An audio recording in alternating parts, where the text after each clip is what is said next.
Allow me! Don't be scared! With all my strength!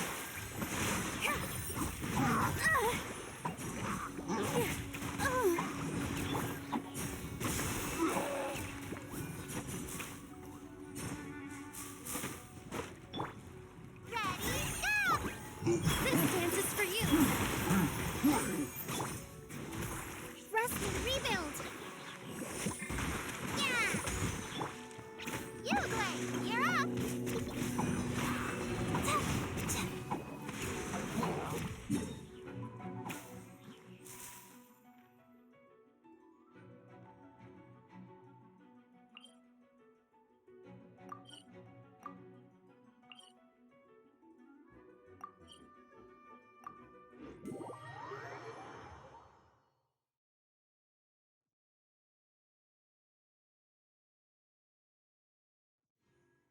The weather's so nice.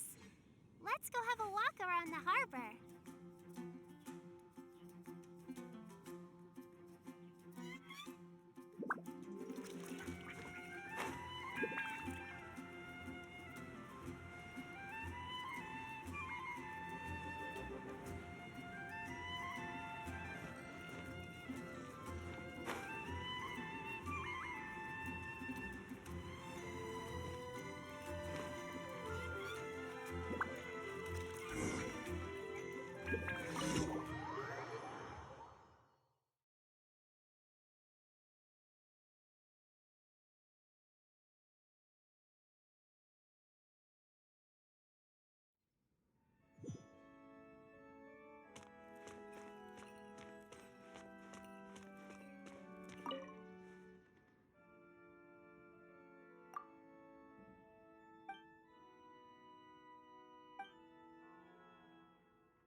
do for you?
Ad Astra Abyssosk. Welcome to the Adventurers Guild. Thank you for complete. Ad Astra.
Let's finish this, swiftly.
I want to help.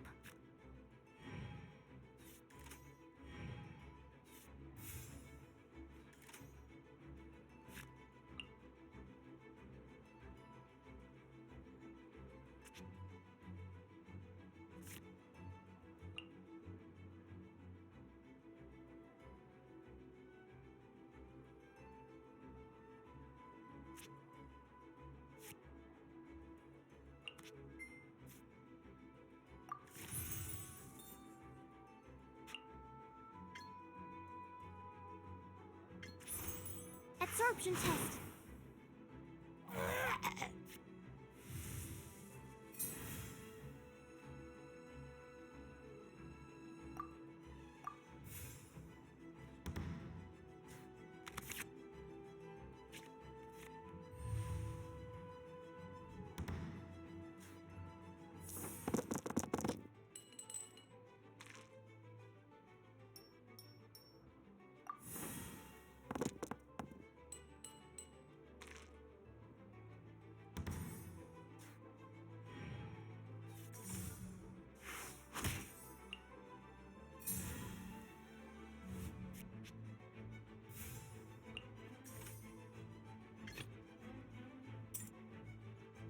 Ready when you are.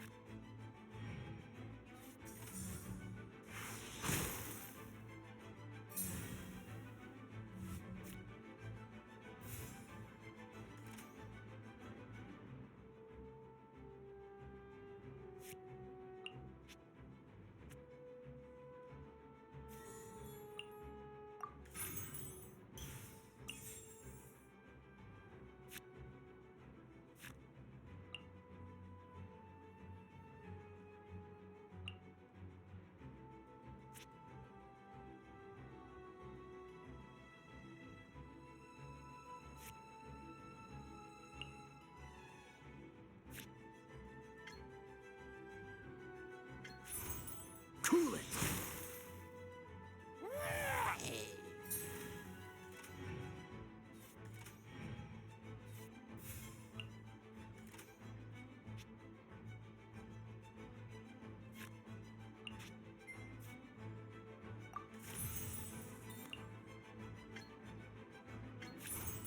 Freeze!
Let's finish this swiftly.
This will be interesting.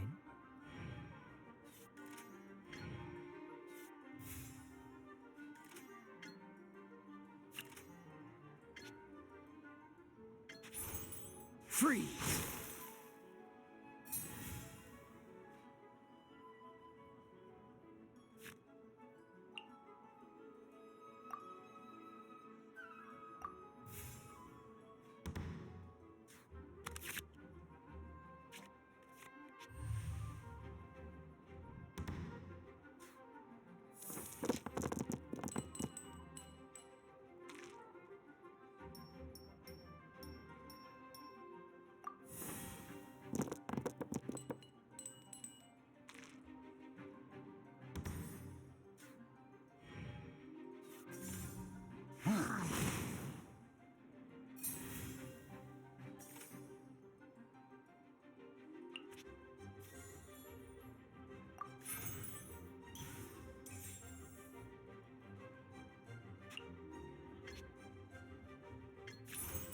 Cool it!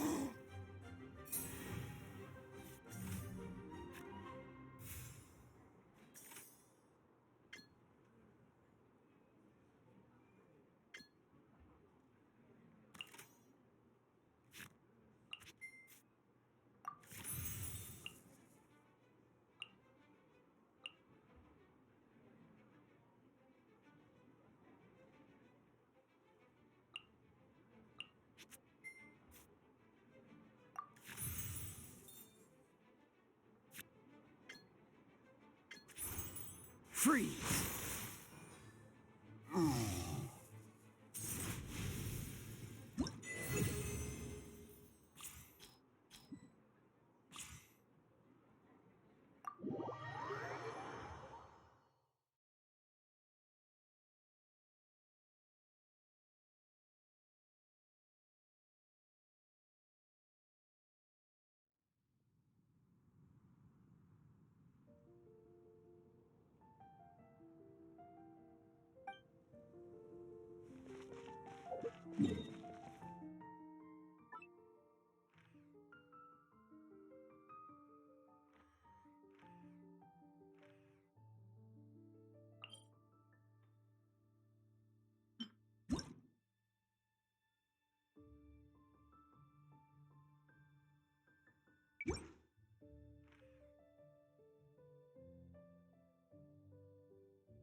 Looking for a challenge, hmm?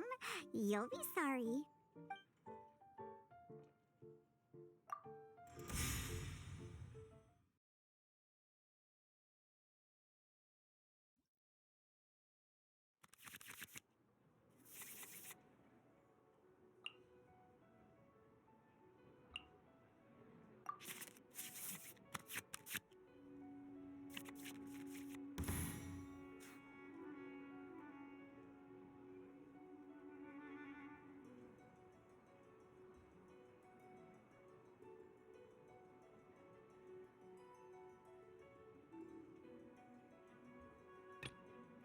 Let's go.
This will be interesting.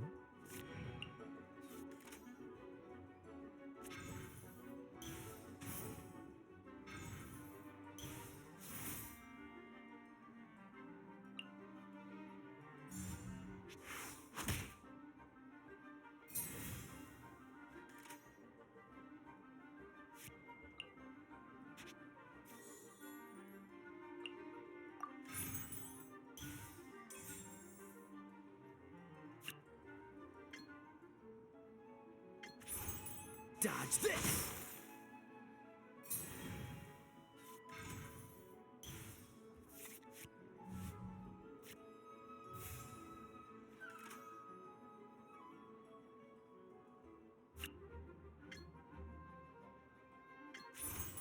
Dodge this!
Let's go.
Give up.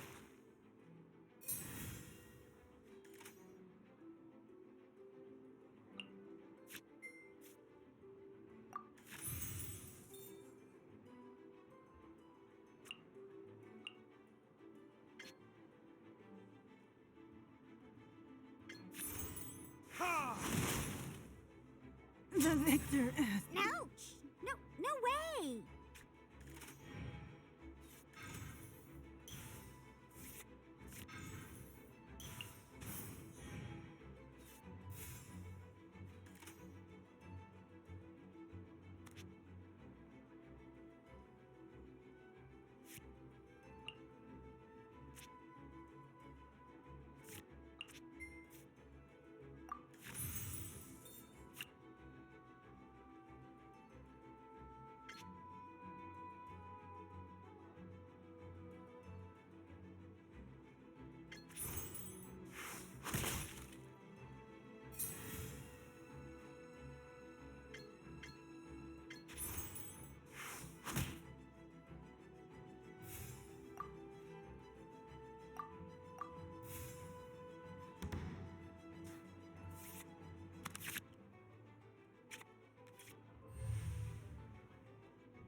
Verdict is... Couldn't break. I'll never admit defeat.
to bully me?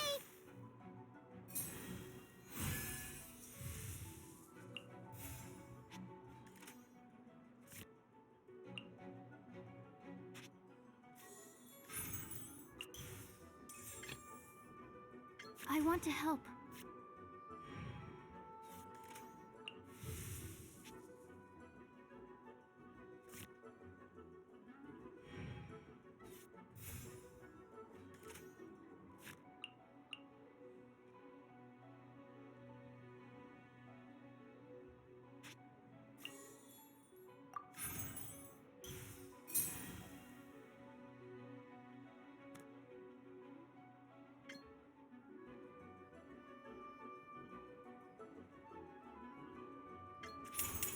Enhanced animal module 75.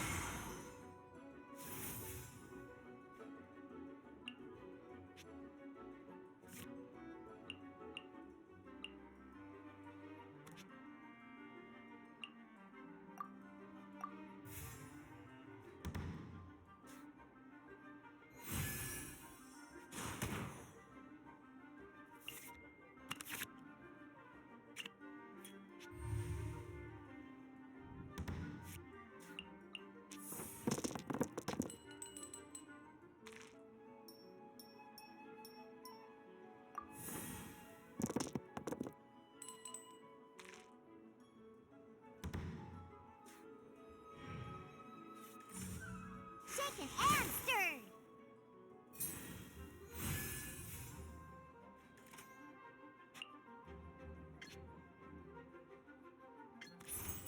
Absorption test.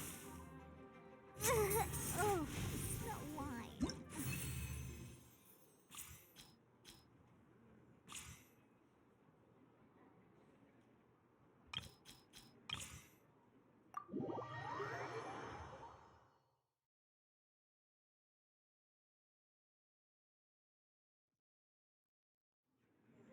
For you, that wasn't bad.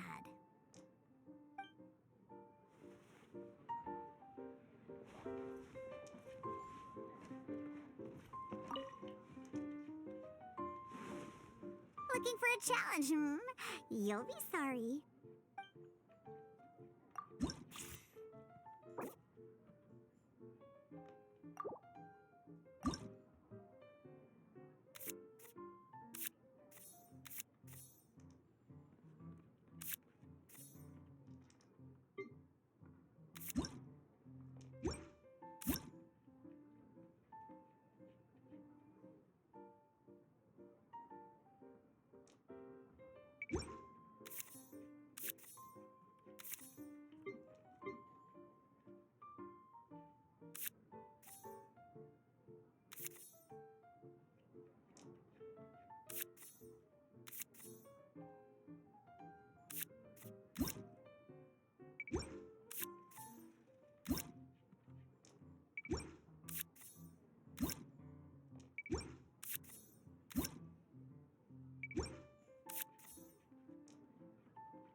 Looking for a challenge, hmm? You'll be sorry.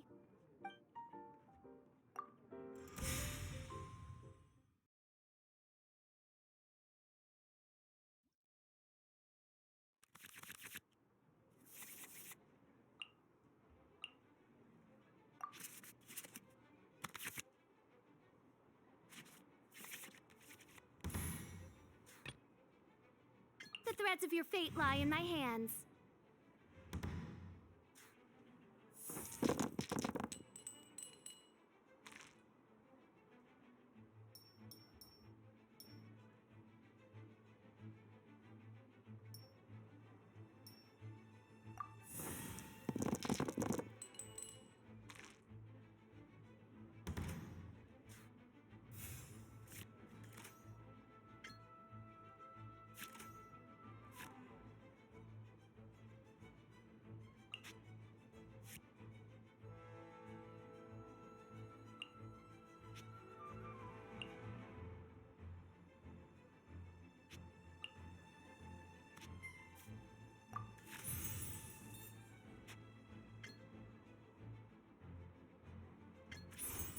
Oz, reveal thyself!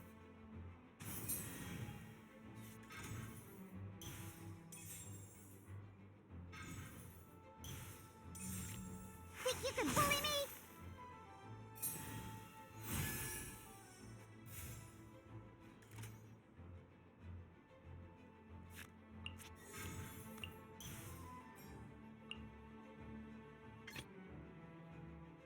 I want to help. Stand clear.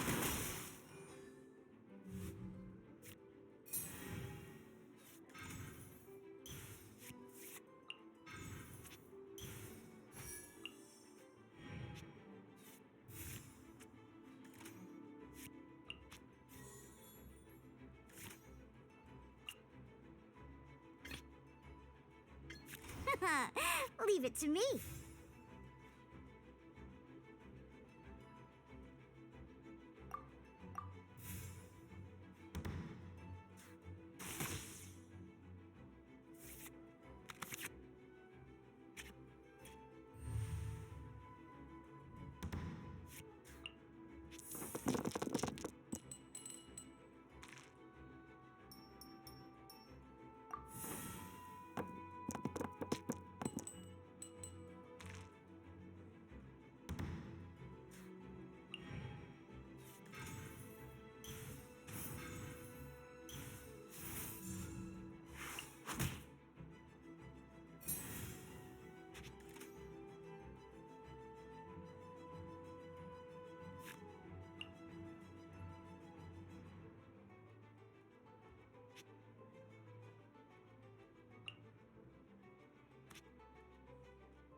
want to help.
Think you can bully me?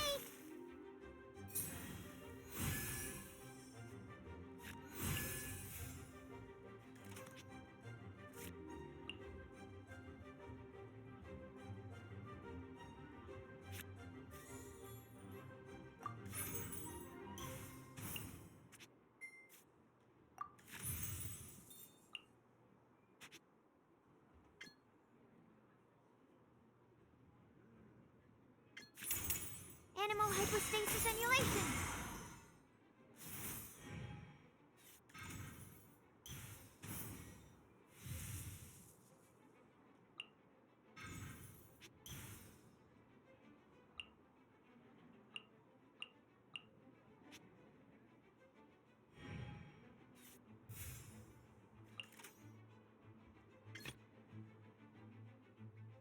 The threads of your fate lie in my hands.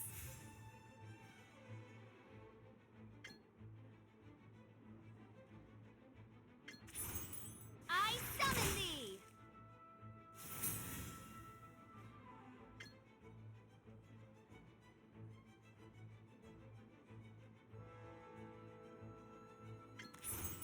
By royal decree!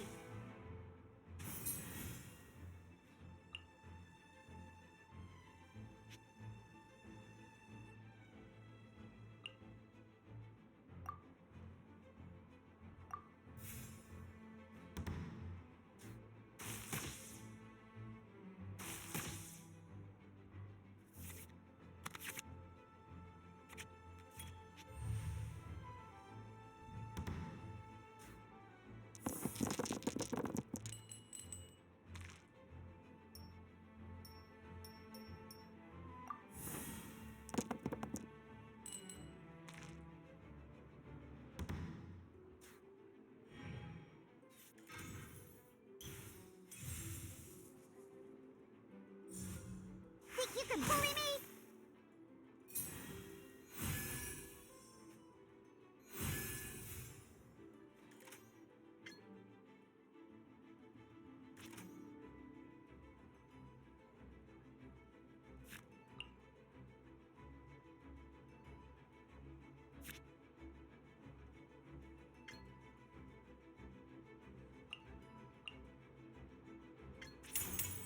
Shadow Raiden, let night fall!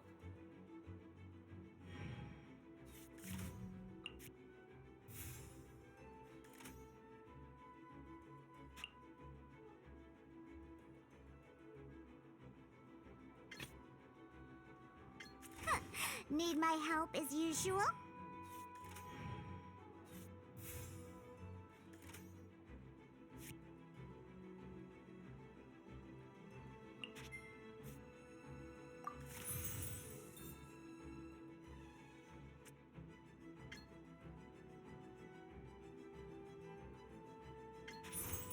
Think you can bully me?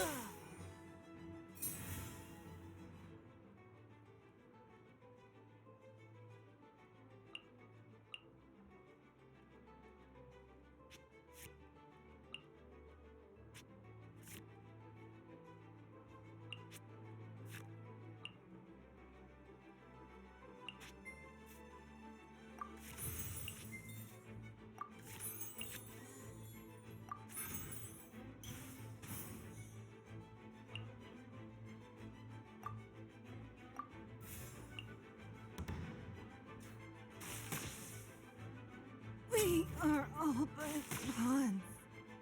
Couldn't break the curse.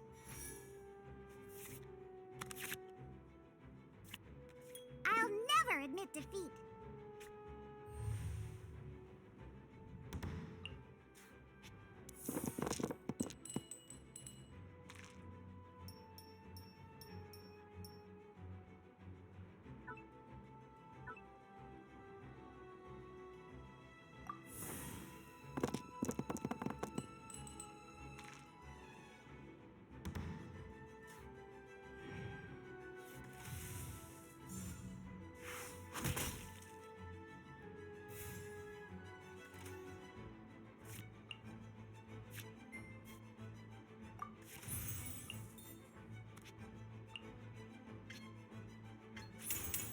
Can't handle your drink, huh? Can't keep my eyes open.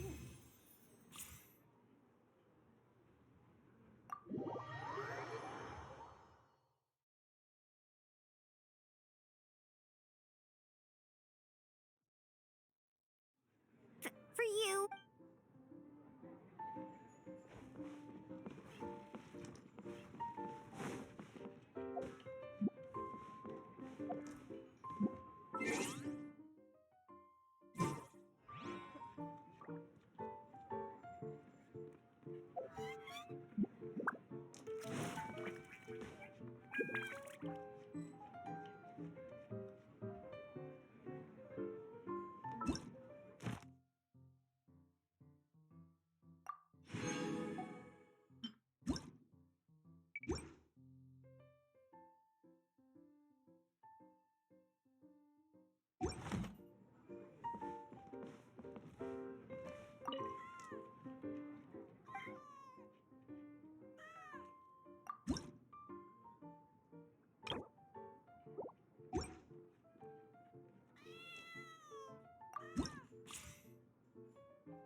Allow me!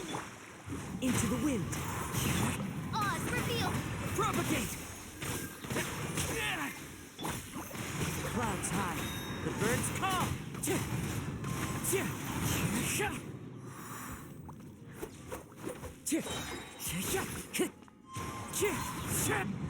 Rest and rebuild! Wings! Scatter!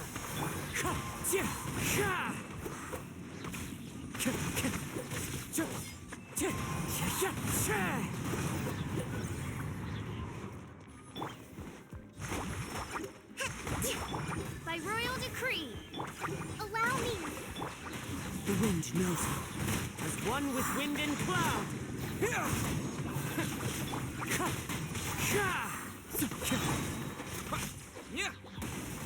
Germinate!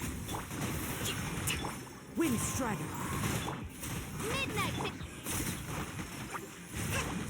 Rest and rebuild! Clouds high.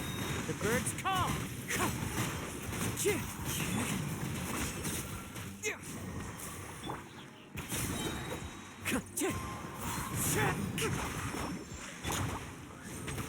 Scatter!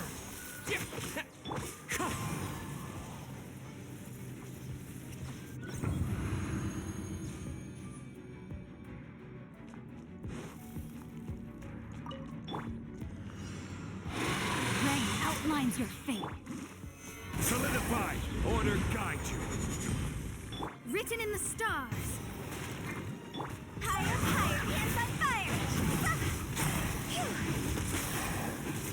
Go! Huh? Witness the power of Stabilize! delves into depth.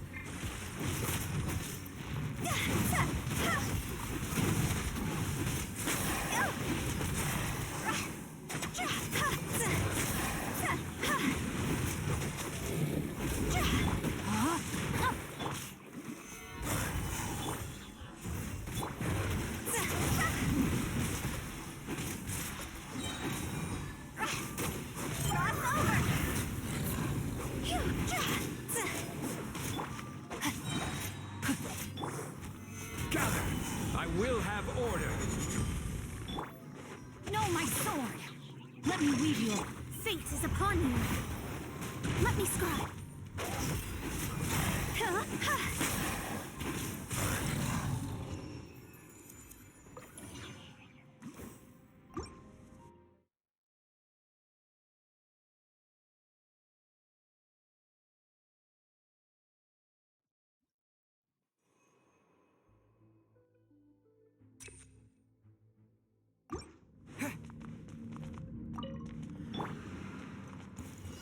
That's close enough. Let me try. Allow me.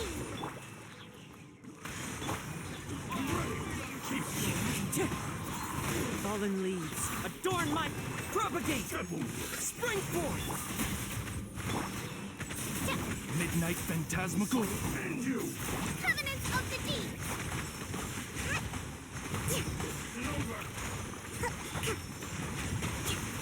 Fall before me! You win! Where do you think A Brashman rest and rebuild. Wind strike, clouds high. The birds up.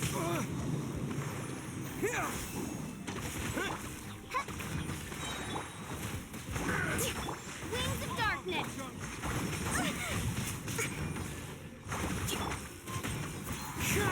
Scatter! Allow me. I summon thee. Fallen leaves, adorn. Propagate! Into the wind. Wind strike. Midnight Phantasm.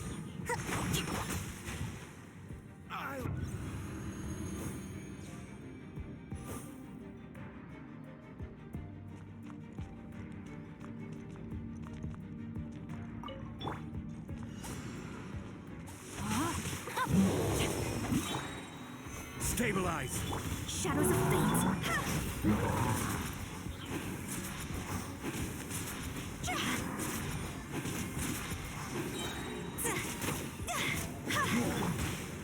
Solidify. This is order. Know my sword. Ring cutter. Written in the stars. Delved into destiny. See? Higher, higher. Hands on fire.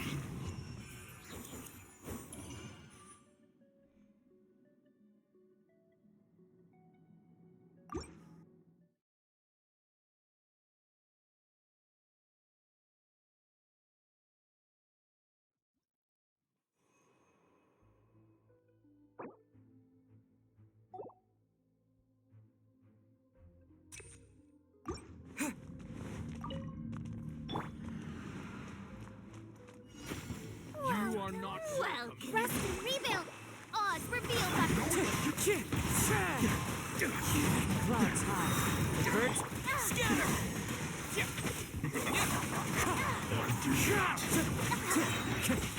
time to go. I'm getting sick.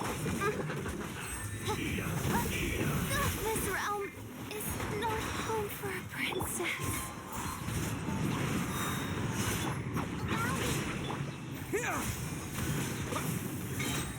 Germinate.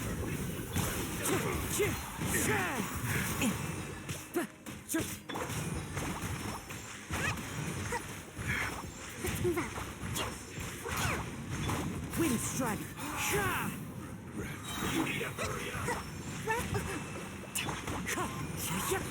Fallen leaves, adorn my Scatter.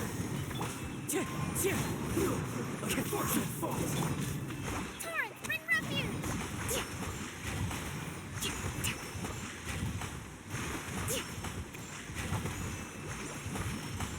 Hold the line. Shouldn't get careless.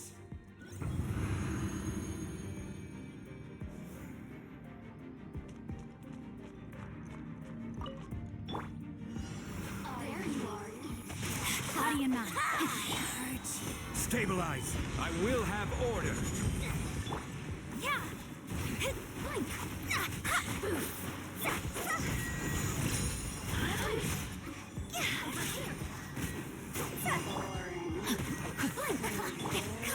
Gather. Rain outlines your fate. Let me weave you a decisive Guided by destiny. Out of my sight. Cross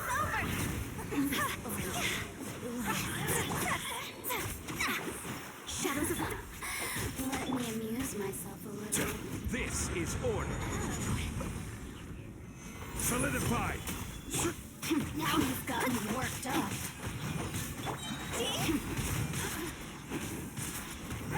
This isn't good. Gather. Order guide you. Fate is upon you. Let me amuse myself a little. Go! Higher, dance on fun! Witness the power of... Let me scribe. Stabilize. I will have order.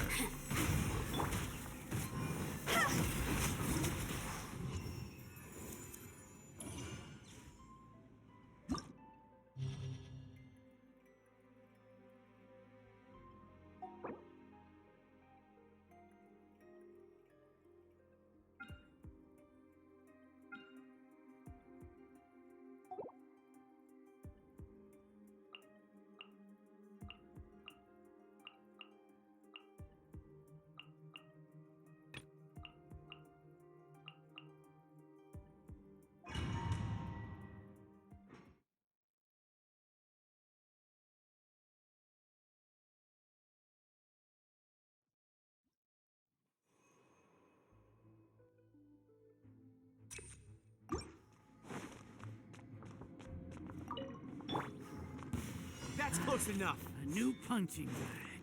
Rest and rebuild. No rest for... One with nature. Wind strider. Clouds high. The birds... I summon thee. So! Propagate! Where do you take your...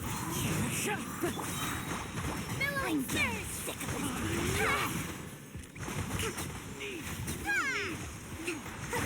Uphill battle.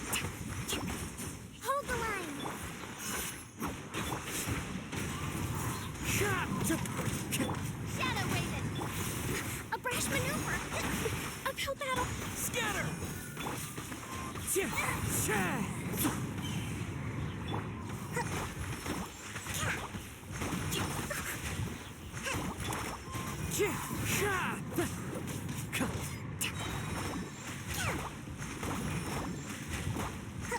Propagate!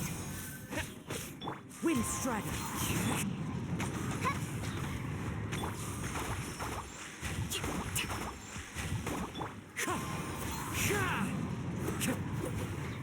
Time to go to another test subject.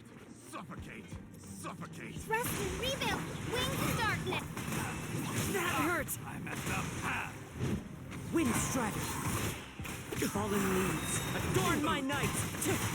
Wind strider. Germinate! Embrace my sugar.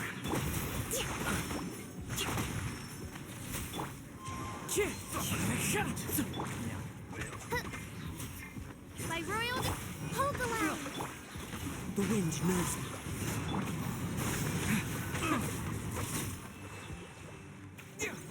Your journey ends here, Lord of As you wish, main Your Fräulein. sacrifice is ready. One with nature. Clouds high. The birds. Spring forth! Wind strider. Midnight phantasma.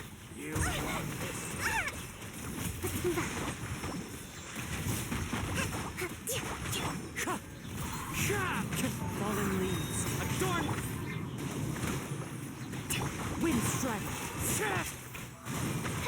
Propagate.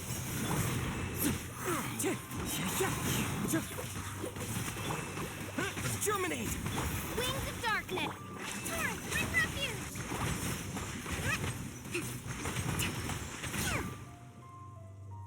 The golden slumber.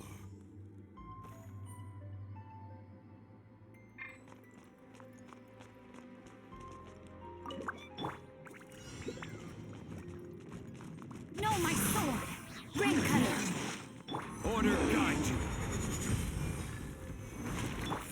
Delved into destiny, decided by destiny.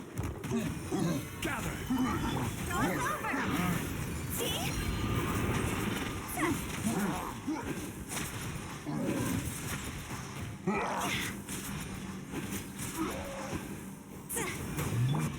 Shadows of fate. Rain outlines your... This is order.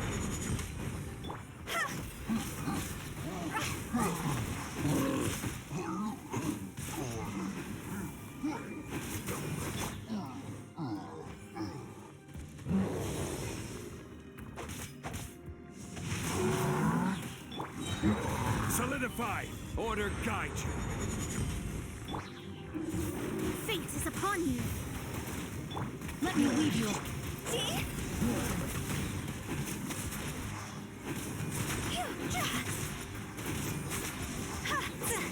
Higher, higher, hands on fire! Yeah! Delved into destiny. Know my sword.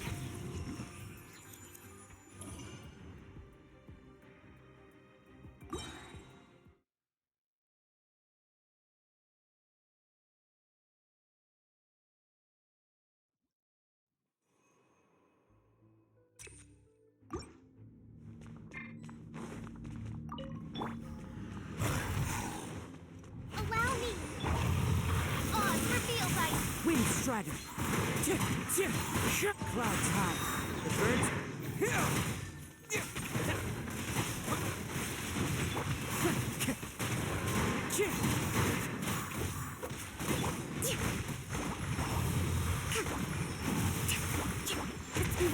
Rusty, Raven! Shadow Raven! Propagate! As one with wind and cloud. Come. Spring forth!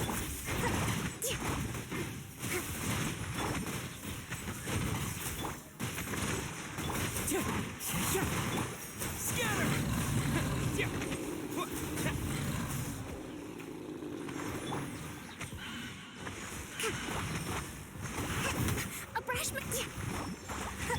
As you wish, main foil.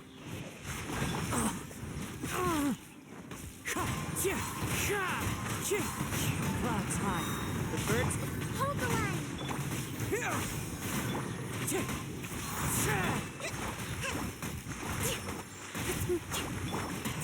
By royal decree.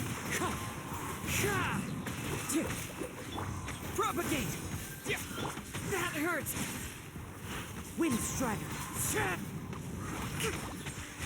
Rusty, rebuild! Ah!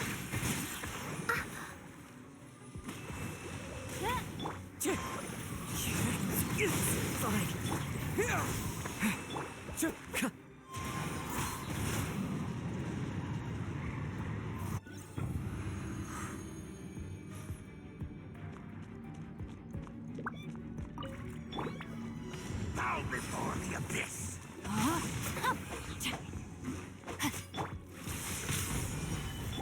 Shadows of fate. Rain cutter. I will have order.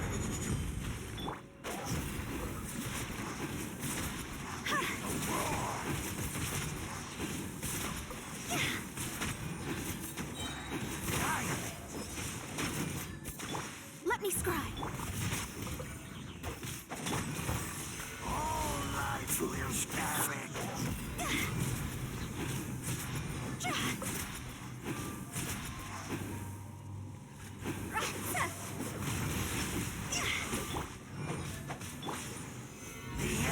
Order guide you.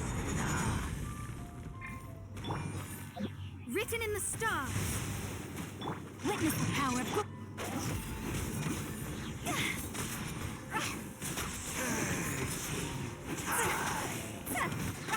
Joke's over! Go!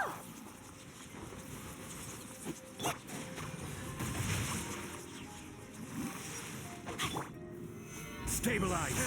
Delved into destiny.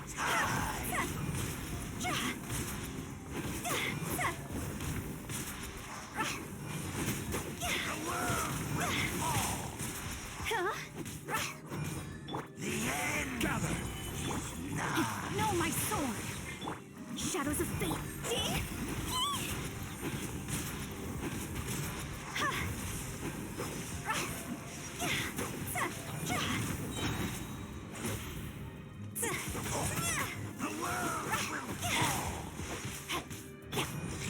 Solidify! Shall rise. I will have order. Rain cutter, delve into destiny. Fate is upon you.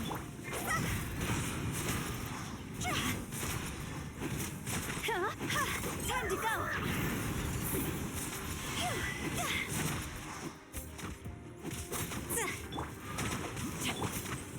Stabilize!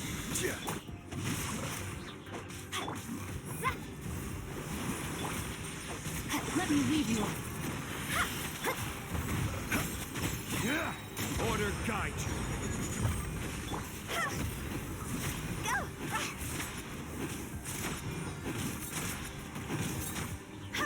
Decided by destiny. Let me scribe. Quake! Rain outlines your fate.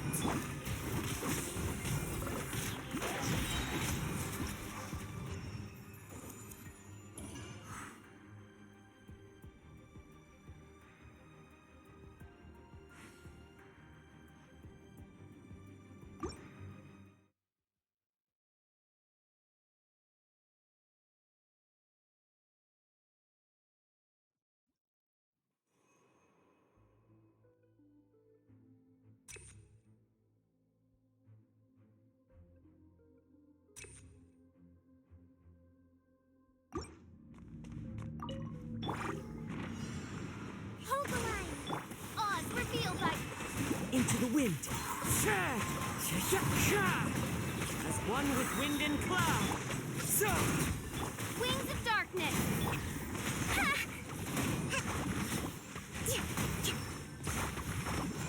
Rest and rebuild. one with nature. By royal Propagate. Wind strategy.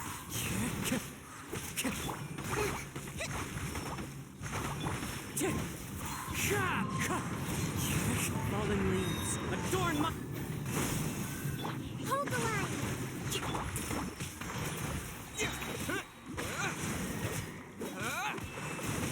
Scatter! Let's get down to business. Let me try Oz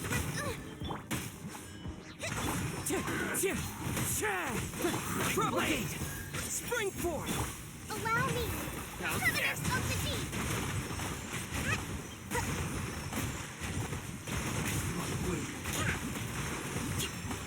See no more! Hold the line. Wind strategy. As one with wind and cloud. As you wish, Maiden Fairy.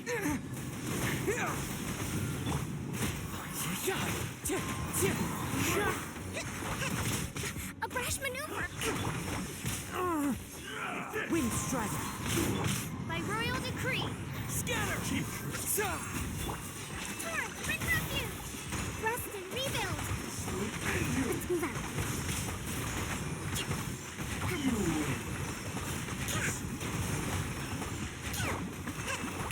Allow me.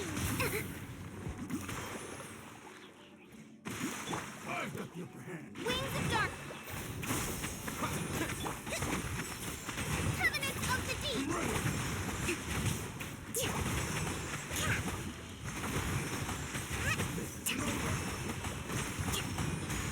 Rest and rebuild.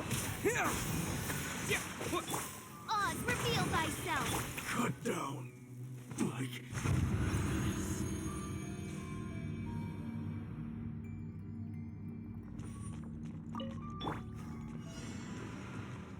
Know my sword.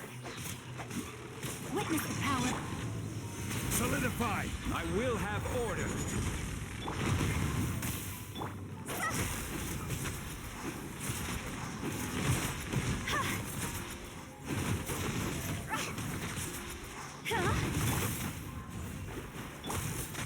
Stabilize! Written in the stars. See? Cross over.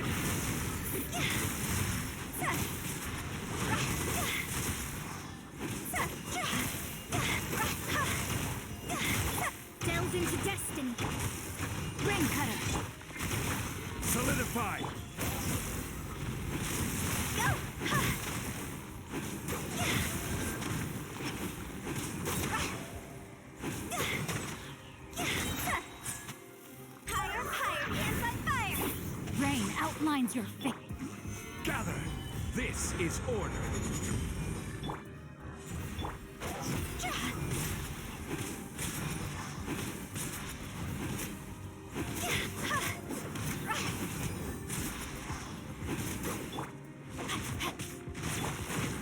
Solidify!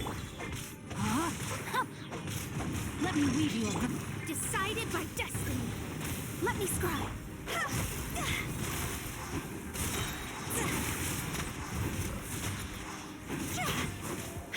Time to go. Order guide you! Know my sword. Delve into destiny.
Time to act.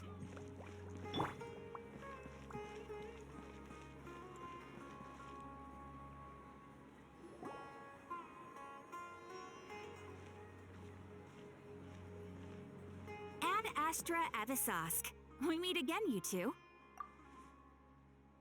Hi, Catherine. Do you have any commissions for us today? Commissions, huh? Let me think. Oh, how about this? Please attend the Academia's Academic Symposium this afternoon and recite a love poem on stage. Wait, say what now? And if possible, please also use your camera to capture the reaction of the audience upon finishing the poem. Huh? What kind of commission is that? I see. It appears that you're not interested in this commission. In that case, please go to Port Armos and convince the Eremites there to spend some time volunteering at the local orphanage. Hey, that's not any better.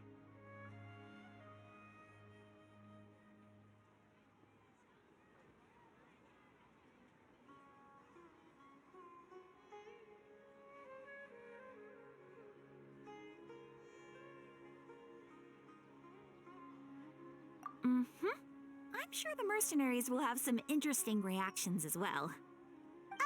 Paimon's gotta ask, just who exactly has been submitting these commissions to the Adventurers Guild? Oh, the commissioner?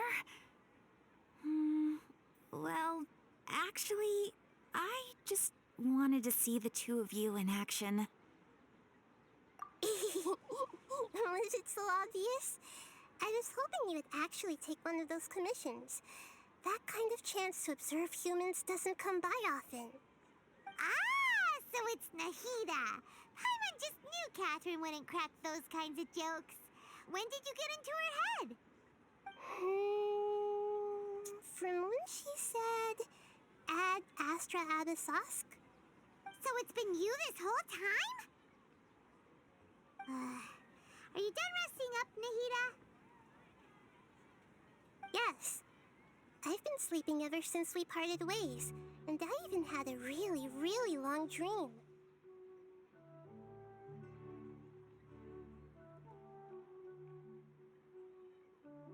It was another dream about the Sub-Zero's festival, except it was a happy one. In my dream, I was sitting in the middle of a flower terrace, and everyone in Sumeru City was holding hands as they danced in circles around me. They danced round and round, and everyone looked really happy. I also got to sit on a gigantic flower carriage.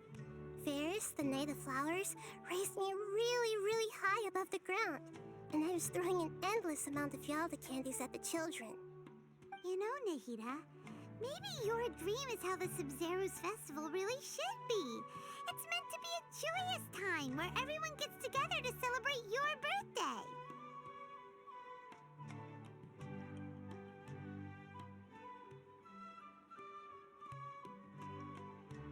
Huh? Wasn't I describing a really happy dream? Why are you both looking at me like that? Wait, could this be an example of the emotion known as pity? No, we aren't pitying you. That would only make everything worse. We just don't want you to feel too sad. By the way, have you had a chance to visit Dunyarzad? How's she doing? The Homianis haven't allowed any visitors after the festival, so we haven't been able to check on her. Yes, I paid her a visit right after I woke up. She was resting at the time. Her condition is stabilized. However, since Elazar is a manifestation of the withering on the human body, we can only cure it by finding a way to take care of Irminsul's own withering. But for the moment, our top focus should still be figuring out what the sages are up to and what they're planning. Right. Who knows what'll happen if they manage to pull off another scheme like the Samsara of the Sub-Zero's festival? So our first priority should be investigating and putting a stop to the sages' activities. As for how we should pull that off, let's discuss it somewhere else. There are too many adventurers around here. Oh, good point. Sorry, adventurers. We're gonna be borrowing Catherine for a little while.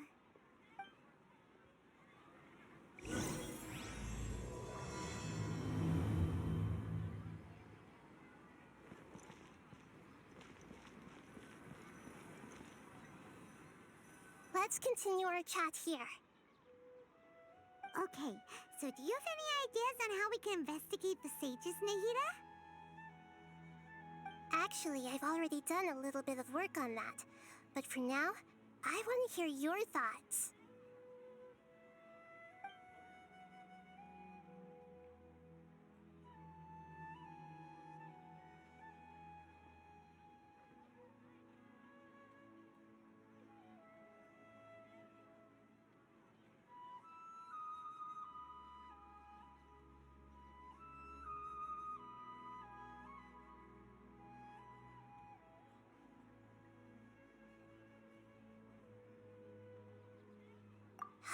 already tried that, but all the key members of the Academia, even the core of 30 guards, intentionally avoid wearing their Akasha terminals. It seems that from the very beginning, they've been guarding against info leaks from the Akasha. Of course, it could also be because they're wary of me.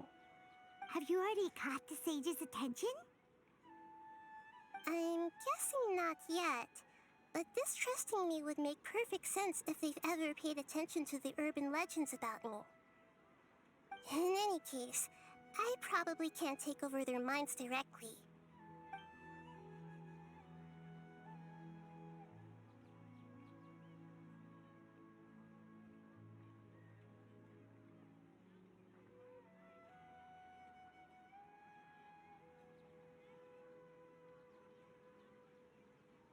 No way, that's too risky. You mean it'd be too easy to get caught?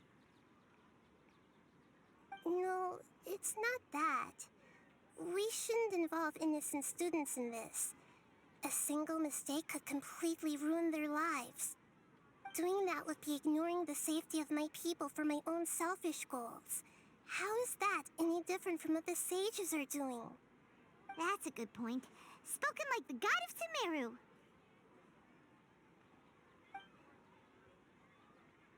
We're in the dark as of now. Since we still don't know anything about their goals, any rash move could tip them off and lead to terrible consequences. After all, every person in Sumeru City is one of their hostages.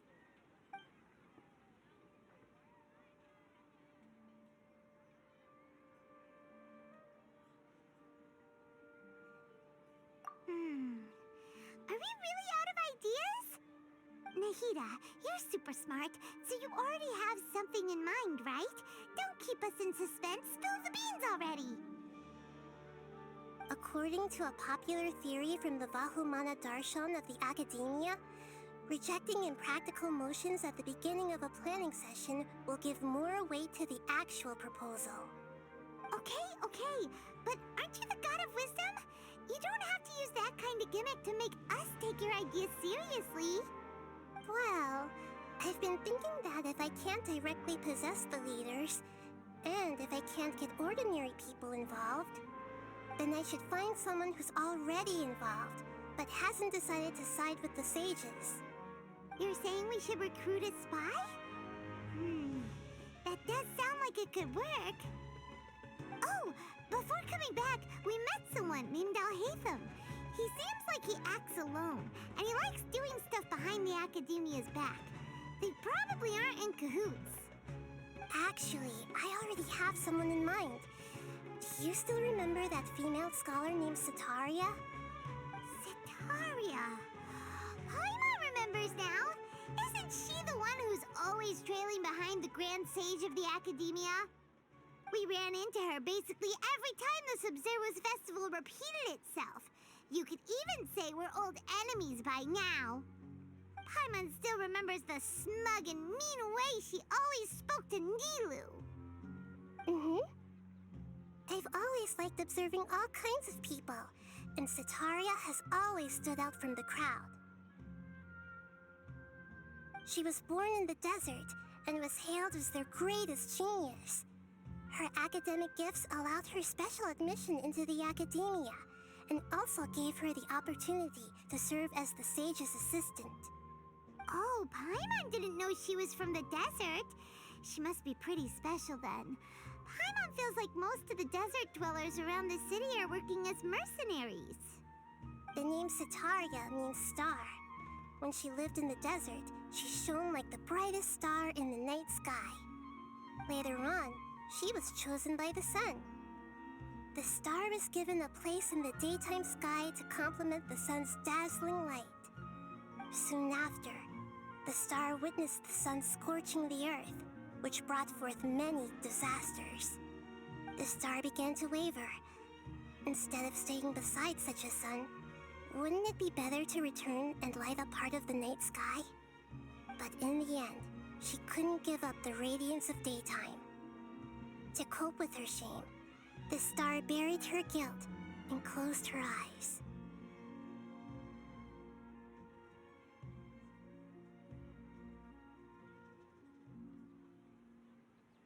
From the sound of it, Sataria's just hung up on the research opportunities here.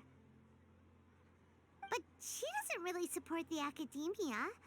She still feels guilty about not doing more for the desert, right? She's just running away from her problems.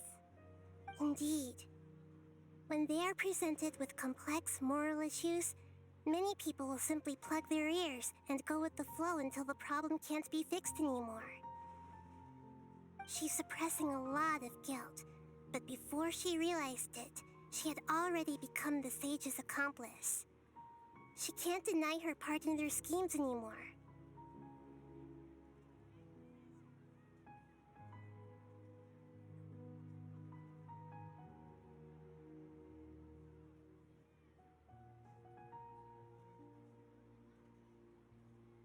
Right. We must somehow make her face her problems again. That way, not only can we get useful intel from her, but she can also use it as an opportunity to redeem herself. From my past observations, Setaria will take a day off from the academia every 10 days to do some shopping in the city. Tomorrow afternoon just happens to be a shopping day for her. That'll be our chance. To prepare, let's go check out some of her favorite spots and have a quick chat with a few of the vendors there.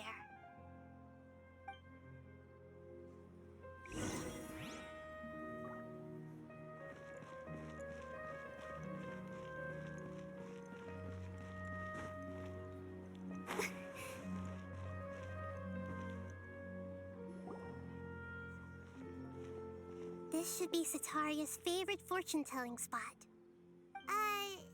So should we ask the fortune teller about Setaria? No, I already have enough information on Setaria.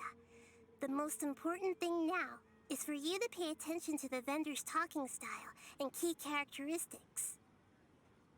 Talking style and key characteristics? My poor lost lambs, have you become troubled over your fates?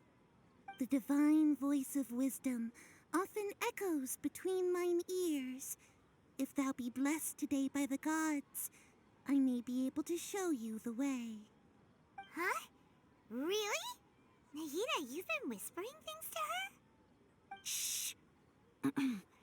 My friend here has some doubts regarding his future. Can we get a fortune reading for him? Of course, of course. In that case...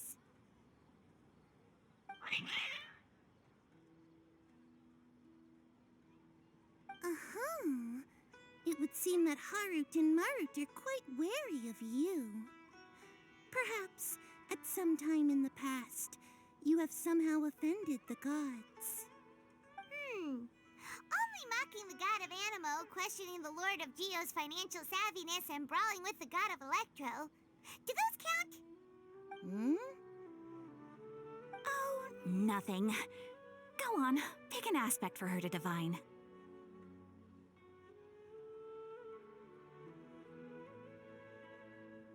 Health prospects, no problem at all.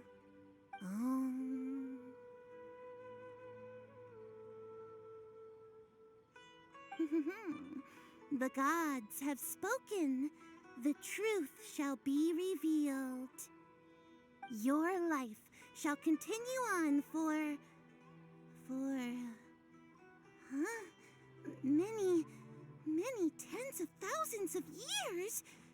Impossible. Harut, Marut, did you two spoil my divination? I've never read a fortune so absurd.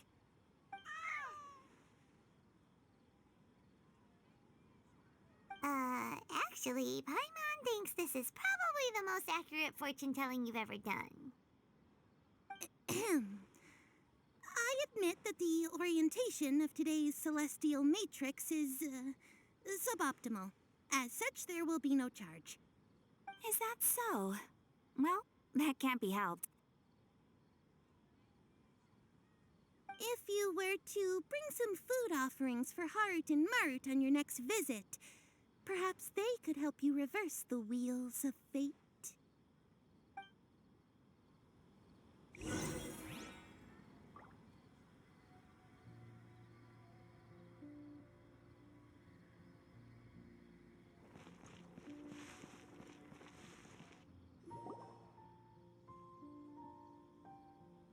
Is this another one of Sataria's favorite stalls?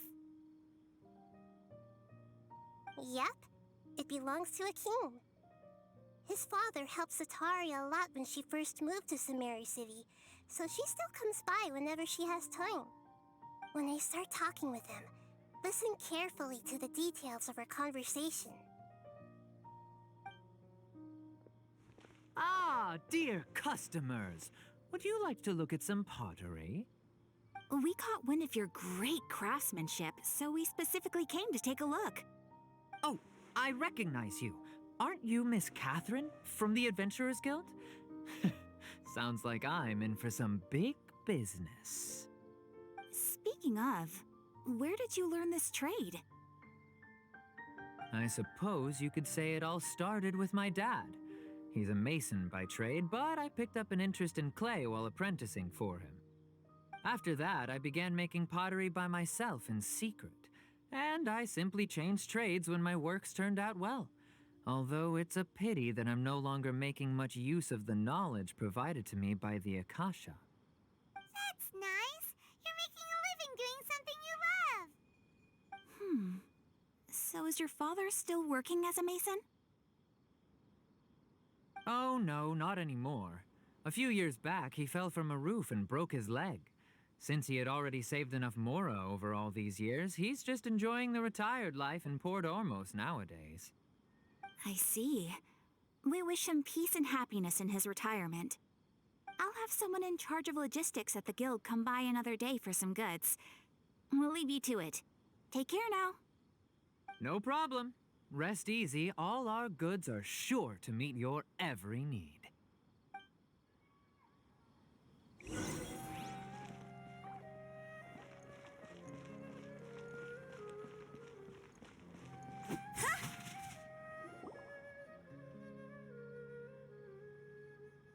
This should be our final stop. Sataria's always thinking of this restaurant when she's working at the academia, so she always comes by whenever she's out in the city.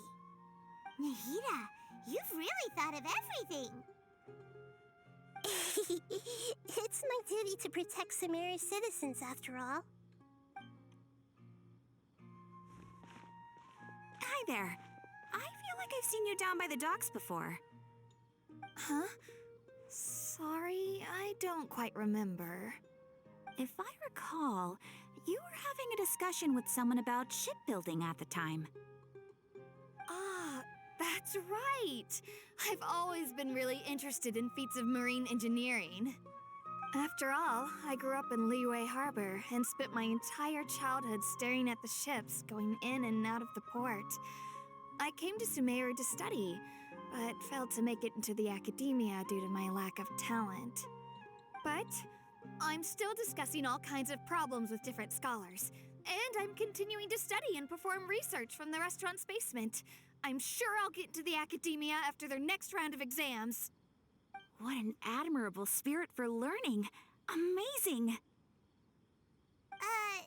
Sure, but you'll find hardworking people wherever you go.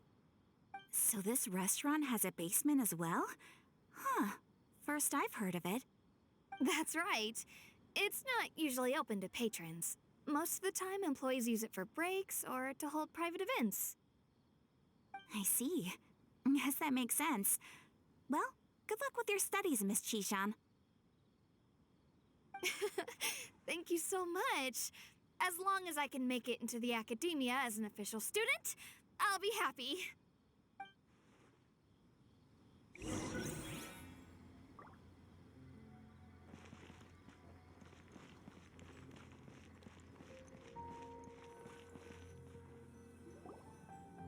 So, was that everybody? Mm-hmm. 3 familiar faces should be enough for Sataria. What's the point of all the information we've collected? Nahida, you still haven't told us how you're planning to make Sataria face her problems. Sataria is already used to avoiding her problems, so we must find a way to break through her usual sensibilities. I remember you mentioned that the Eremites in Port Ormos are all making a fuss about the upcoming resurrection of King Deshret. Although it's all just a boatload of nonsense, the fate of her homeland may turn out to be Sataria's soft spot. Oh, Paimon gets it now! You want to take advantage of the guilt Sataria feels about her homeland. Although she knows she should return home to help the people of the desert, all she's done is conspire with the sages. So how do we set that up? Well, King Deshret is long gone, and Sataria is also too smart to fall for any simple tricks. If we simply engaged her under the guise of King Deshret's believers, she would definitely be wary of us, and we may not get anywhere. But if we were to borrow some of her close acquaintances to talk with her, her reaction would probably be very different. So, you mean you're going to possess those people we just talked to? Yep. Possess them through the Akasha. Imply they've already converted to the faith of King Deshret, and then convey our made-up will of King Deshret. As long as everything goes smoothly, we'll get through to Sataria for sure. She'll never guess that we had anything to do with it. Ah, so that's how you're going to use all the info we collected on these people. It's so that you won't slip up and break form. Possessing them will only work if you can manage to pass off as them. Exactly. So, best of luck with impersonating them. Huh? Best of luck? But we don't know how to possess anyone. That's no problem at all. I'll just share all their senses with you once I've possessed them. As long as you're also wearing an Akasha terminal, the effect will basically be as if you've possessed them yourself. Huh. That is pretty convenient. But why does he have to do this? Can't you do it yourself? Although I've been observing humans for a while, I've never been good at imitating them. You're not wrong. It's always been painfully obvious whenever you try to pass as Catherine. If it was at all possible, I would have preferred to leave these people alone. But seeing how things are now, I probably should just accept it and push on. Yeah, don't beat yourself up over it. We're only doing this to help everyone, and we'll only be borrowing them for a little while anyway. Alright, then let's give it a go tomorrow afternoon.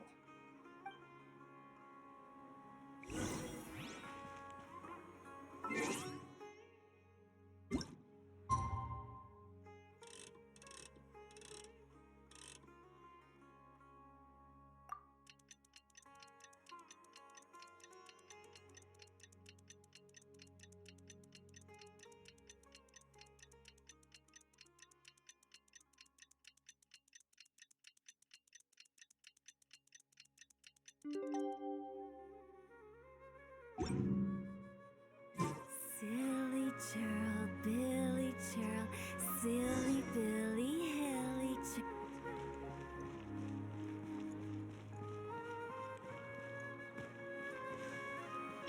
Time to go.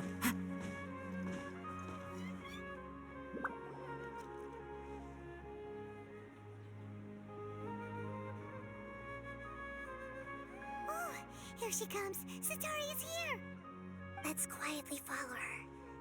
Once she starts talking to her acquaintances, we'll find a safe spot to begin possessing them. As for how we'll sway her to our side, I'll leave that to you. I trust you'll know what to say. Paimon's starting to feel kind of nervous. Okay, let's go. Looks like they've already started talking. Let's find a hiding spot and get started.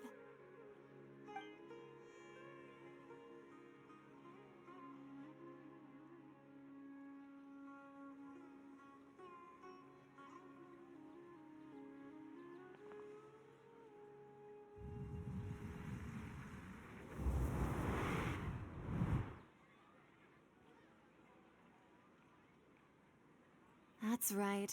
You really can't force anything when it comes to love. And besides, everyone around me has a very different background and outlook. Are you still listening to me, Nabia? Oh, of course I'm listening. You were talking about troubles with your love life, right? I heard everything you said. Okay then. You just seemed a little distracted for a moment there.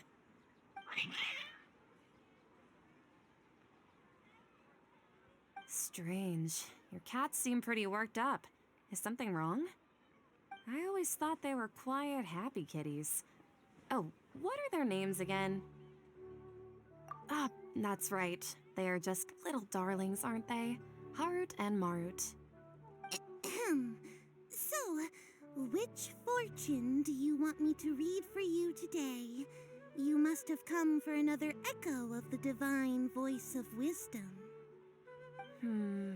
I'd like to get another reading on my love prospects, but to be perfectly honest with you, I feel like I've been a real mess recently. A mess? Well, could you do a reading on how long it'll take me to finish my current project at work? I really just want to get it over with. I hear you. No problem at all. The gods will reveal the truth.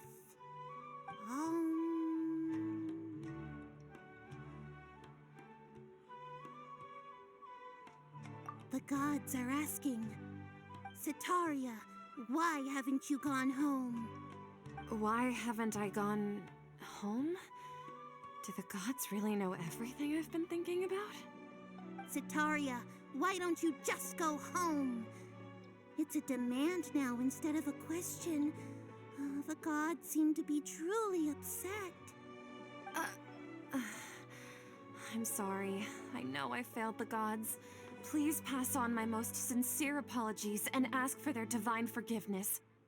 And if I may ask, Nabia, is there a specific god who's speaking to you right now?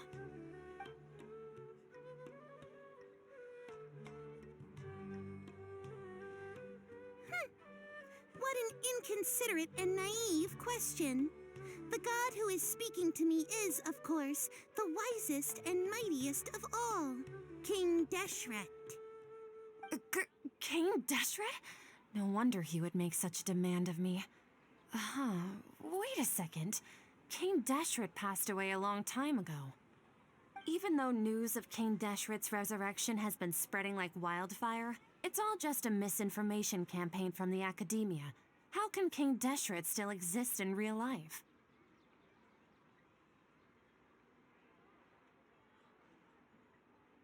What insolence! I am King Deshret's most loyal believer. Do you wish to refute his voice of wisdom? Oh, no. As a child of the desert, I am only reveling in his power upon learning that his divine glory has touched even this city. I will think very carefully about his demand of me. I'm sorry. I must go now. Wait!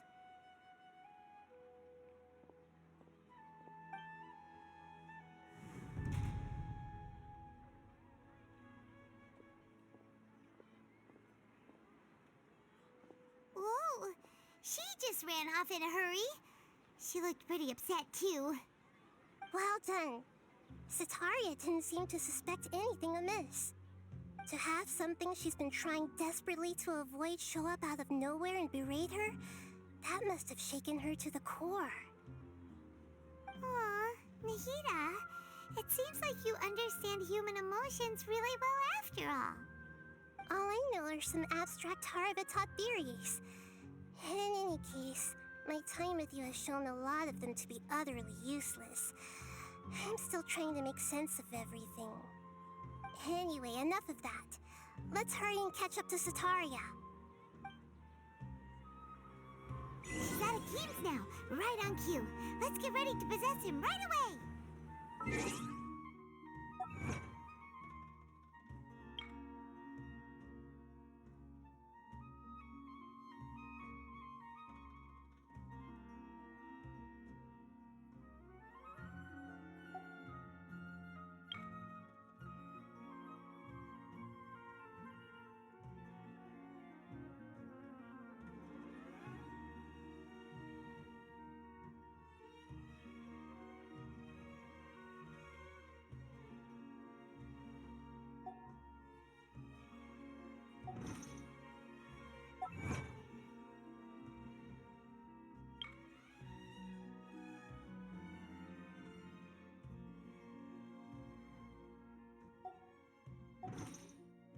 there are leaves around.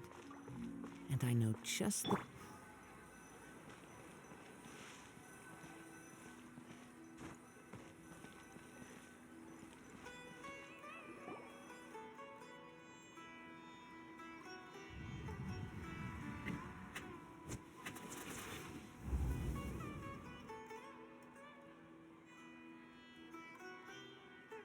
It's okay. I just got caught up in something. Oh, actually, didn't you ask me to help you look for work? What kind of work were you looking for again? Oh, right. Your old man's craft. How could I forget? Speaking of, how's he doing? Is he feeling any better? Oh, that's good to hear. I have been thinking a lot about him. If I could get some more time off, I'd love to pay him a visit. Actually, while we're talking about him, is he still living in Port Ormos? Yeah, he's been retired there for a while. If you could find the time, please write him a letter.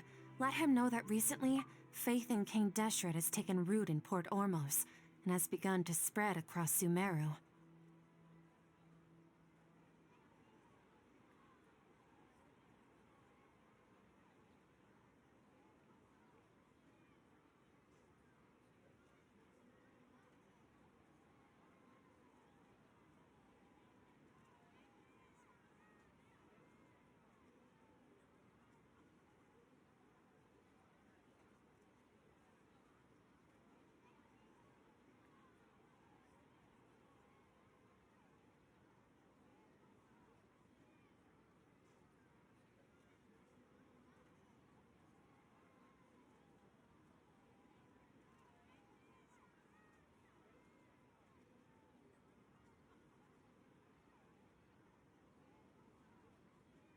He has a quick temper, and has always been a devout follower of the Dendro Archon.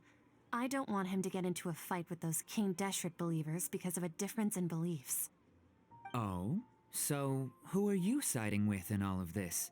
The Academia or King Deshret? I'm so jealous of you.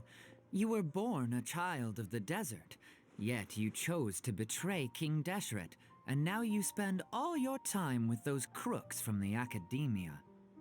Akeem, you don't mean... you've also become a believer of King Deshret?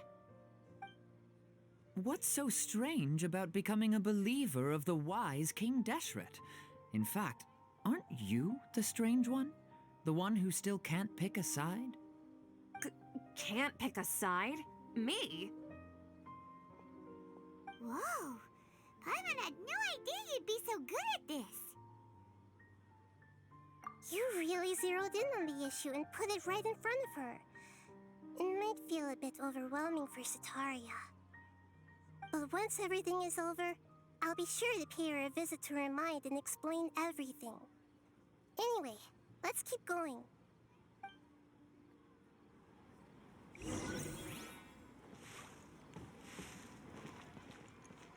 Come on! Sataria's already started talking with Shishan.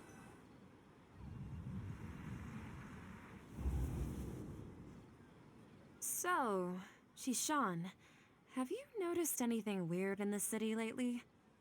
Like, as if someone was trying to preach to you about something?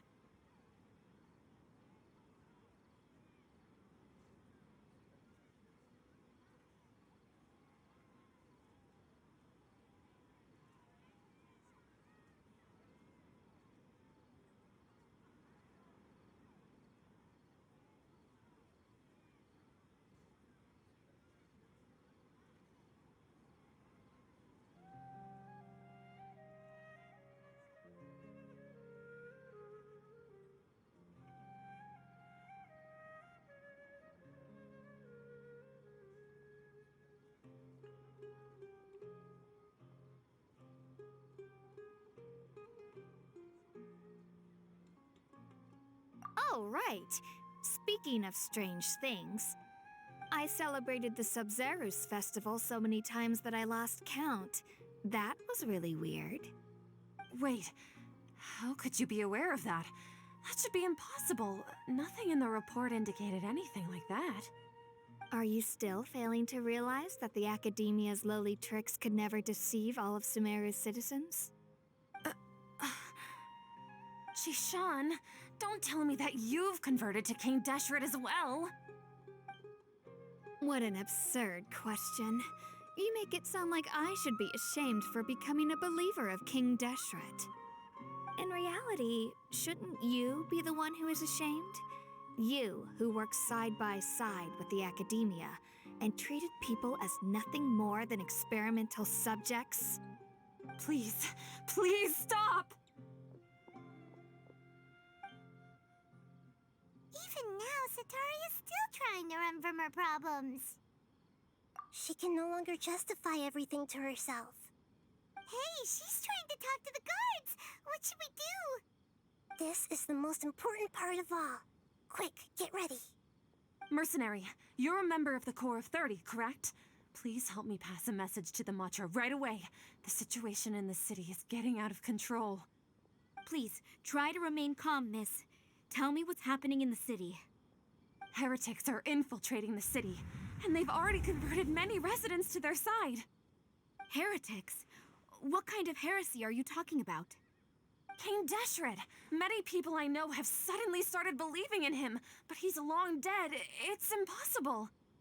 Miss Sataria, nothing is impossible. You know my name? King Deshret is immortal, and all who defy him will one day pay the price. You must face the truth, Sataria. You tread a treacherous path, and the longer you ignore it, the tighter the Academia's grasp on you will become, and the deeper you will be ensnared. Child of King Deshret, never forget that the desert that belongs to you lies elsewhere. What's so strange about becoming a believer of the wise King Deshret? In fact, aren't you the strange one? The one who still can't pick a side? What an absurd question. You make it sound like I should be ashamed for becoming a believer of King Deshret. Sataria, why haven't you gone home?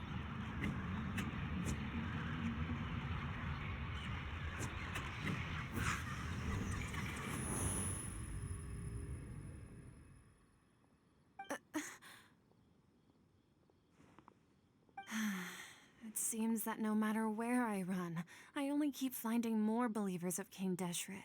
I have to say, this is a familiar feeling. I've also been running from my guilt this whole time. Guilt over my part in the Sage's plans, and from ignoring the letters from the children of my homeland. But no matter how much I may try to ignore or get rid of it, my guilt always comes back.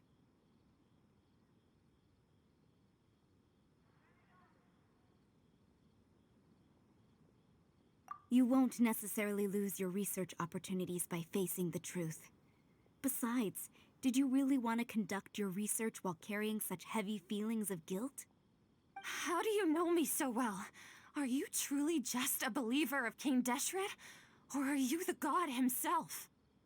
That's not important. The important thing is to pass judgment on the Academia and its sages, and to correct their mistakes. If you could provide some assistance in this matter, perhaps it could serve as a form of atonement. I've actually never believed in the gods, but I've always believed in serendipity. Your appearance must be a fated opportunity for me to get out of this wretched situation. Please tell me, what can I do for you?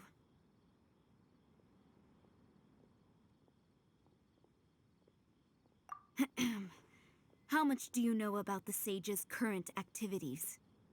I was just one of the designers for the massed dream harvest scheme, which is what happened around the Sub-Zeru's festival. But I know very little about the full scope of the overall project. I'd assume that only staff with the highest clearance would have access to those confidential documents. I've just been working to meet the Grand Sage's specified requirements. However, there's something that's been really bothering me. I heard that a scholar who was previously expelled has returned to the city, and even the sages are still quite wary of him. To fight against the Academia, we will need to figure out the nature and the purpose of their work. Is there a way for us to get access to the confidential documents you mentioned? It should be possible if we're willing to take some risks. After all, I'm an assistant to the Grand Sage, and I've been working on many tasks outside of the project. One thing, though, I won't be able to transfer the documents to you through the Akasha once I get my hands on them. The sages have always closely monitored all activities within the Akasha. Let me see. Let's use the most primitive method. Send someone to pick up the documents tomorrow evening at the Academia entrance. The Academia entrance. Wouldn't that be too conspicuous? Don't worry about that. I assure you, this won't be a trap. I'm only suggesting this location because it'll draw more scrutiny for me to leave the Academia again. It'll be safest for me to distract the guards long enough to hand you the documents. All right, I trust you. So, if I were to successfully complete this task, would it mean I've atoned for my wrongdoings? That'll depend on the judgment of the Dendro Archon. The Dendro Archon. That's right. Her people are the ones we have endangered. As the God of Wisdom, she's also the one responsible for judging and guiding the scholars. Maybe it's time for me to find a god to believe in. Just as Nahida predicted, we've managed to bring Sataria to our side! The Traveler's execution was ingenious. He's the one who deserves all the praise. Well, now that we've made plans to meet again tomorrow evening, all we can do is pray for Sataria's mission to go off without a hitch. Pray? But if we're going to pray to the gods, aren't we just praying to you? God of Wisdom and Guardian of the Scholars? No. The truth is the true Guardian of Scholars. I've always believed that. Anyway, let's meet again tomorrow evening at the Adventurers Guild.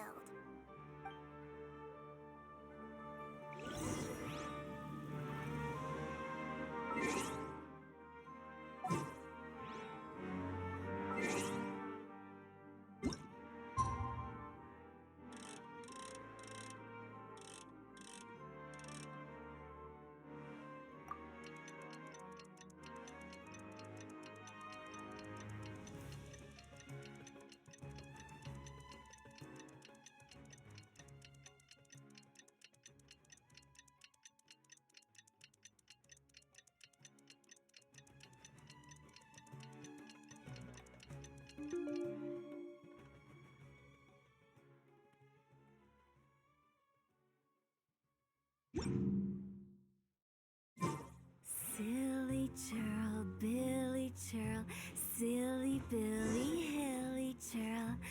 Ooh.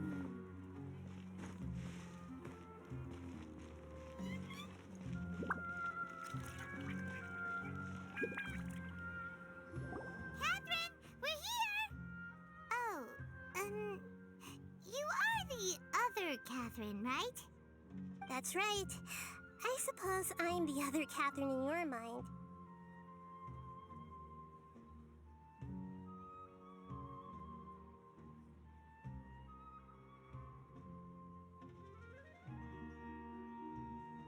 Shh!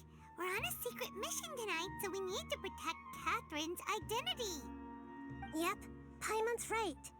We cannot fully rule out the chance that the meetup tonight is just a trap. If something were to happen, my existence may be the only trump card we'll be able to play. After all, the Academia should still be unable to confirm the existence of my consciousness in the outside world. Yep, exactly. Just what Paimon was thinking.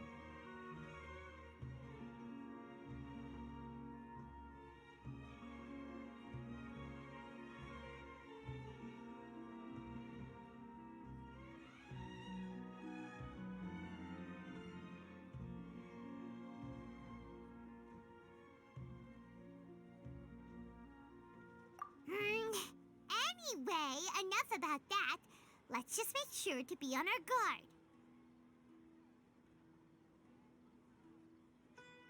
Off?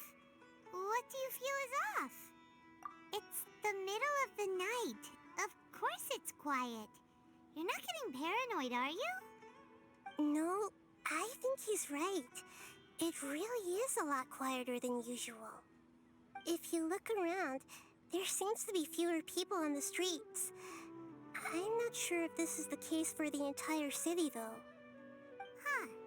Maybe it's just a coincidence. Maybe Sataria figured out a way to not only distract the guards, but also to get everyone to go to sleep early, just so we can exchange the documents in peace. I also can't quite figure out why things feel a little off. But now that we're here, let's go ahead and meet her as we planned. Well, regardless, as long as you're here with us, Paimon feels a little safer.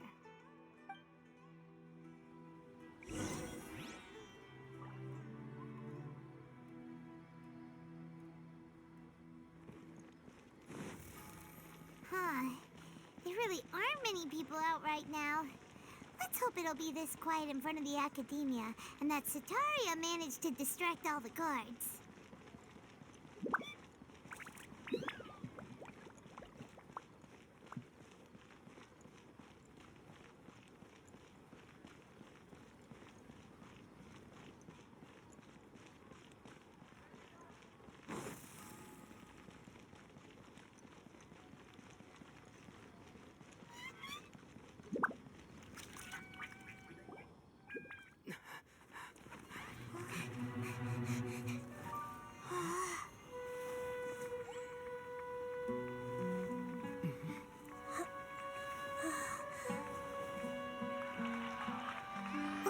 What are all these people doing here at this hour of the night?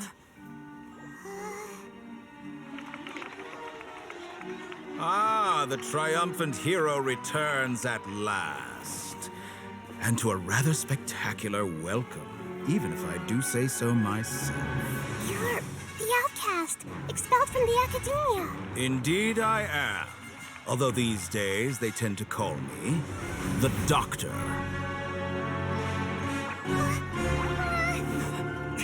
If you're looking for your researcher friend, she has already been taken into confinement. With some basic caution, she could have discovered the listening device on her person. Clearly, she lacks the degree of rigor expected of a true scholar.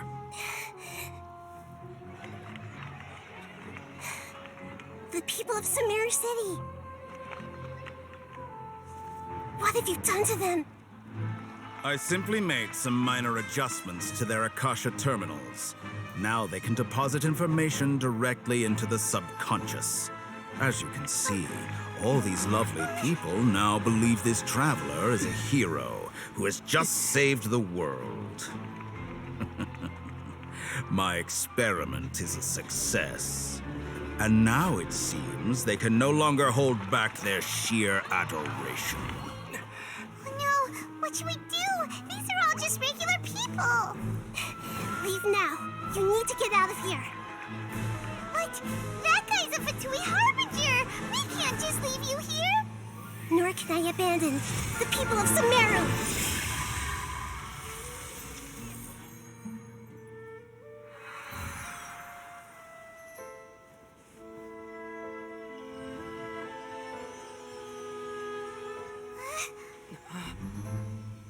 Don't worry. We'll meet again outside of the city.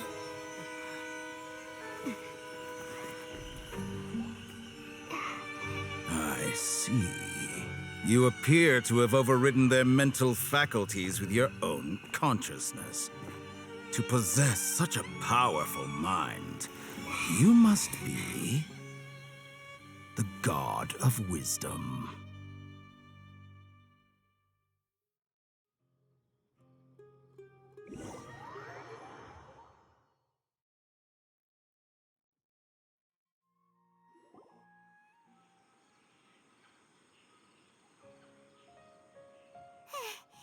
This should be far enough.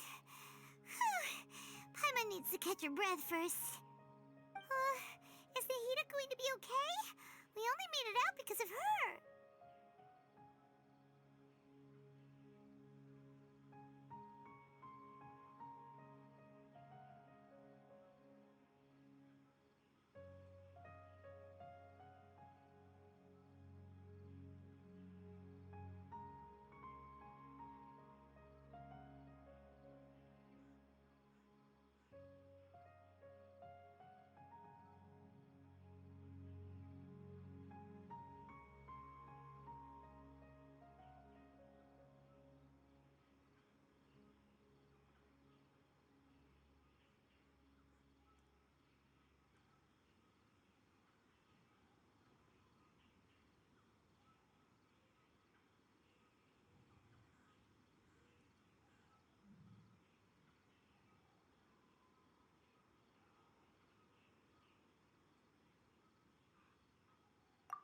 wasn't counting on running into a new Harbinger here, let alone such a high-ranking one.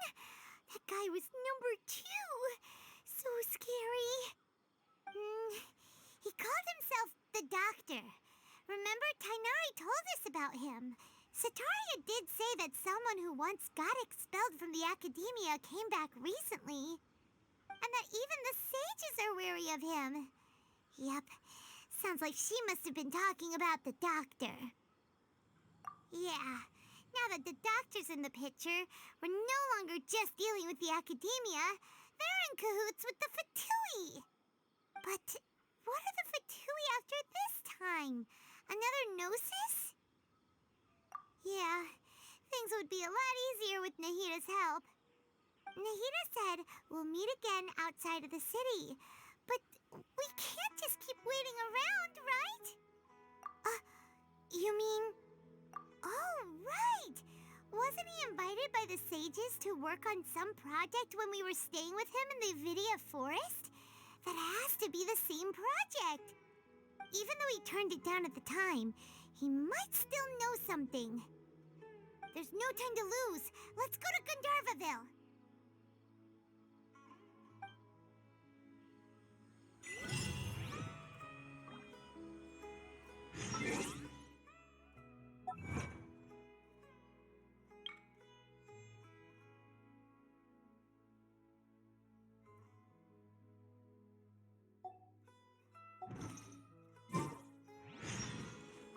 Huh?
Hold it right there.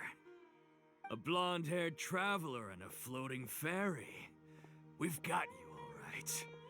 Take a look around. You've fallen right into our trap. Are you mercenaries from the Corps of 30? Did you come here to arrest us? Corps of 30? We're nothing like those government lapdogs who don't even get scraps for their work. We are an elite brigade that commands the highest commission rate in all of Sumeru. We're here on the orders of a client known only as the Outcast.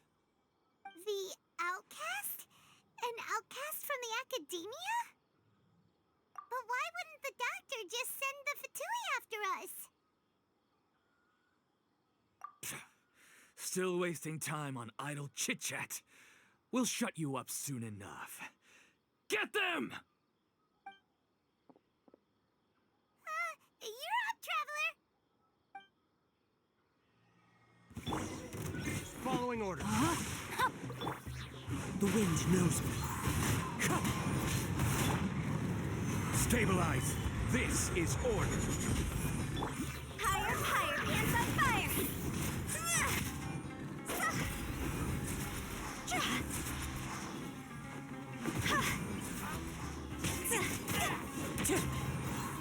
Clouds high.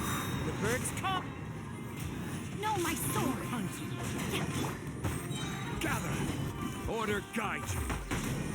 Where do you think you're...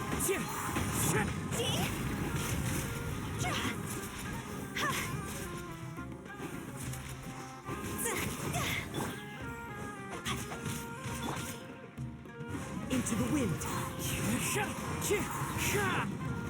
Stabilize. It isn't over yet! Here comes reinforcements! Rain outlines your fate. Witness the power. I will have order. As one with wind and cloud.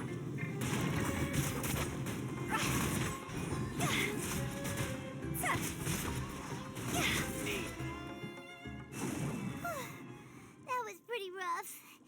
Is that what elite mercenaries are like? Yeah, looks like we'll have to keep our guards up. But this doctor guy seems like a pretty tough opponent. He knew exactly where to set up an ambush. Did he predict that we would try to find Tainari? Going up against smart people is tough. Anyway, let's keep going.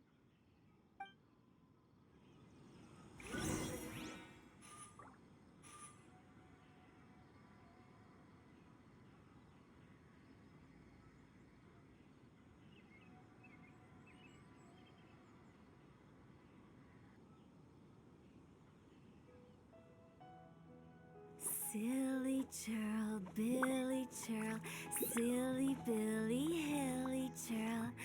Ooh.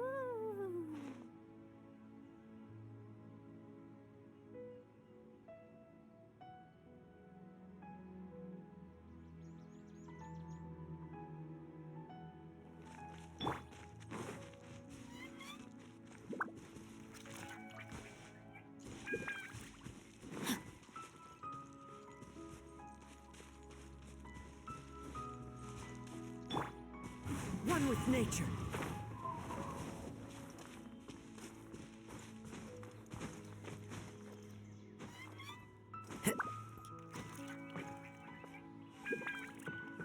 The wind knows me.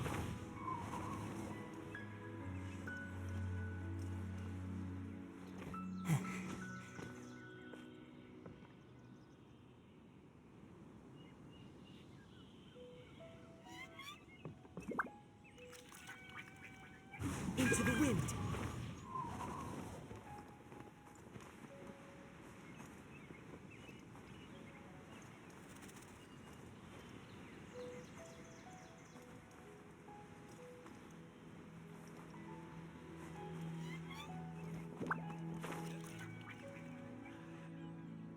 Oh, it's the Traveler and Paimon.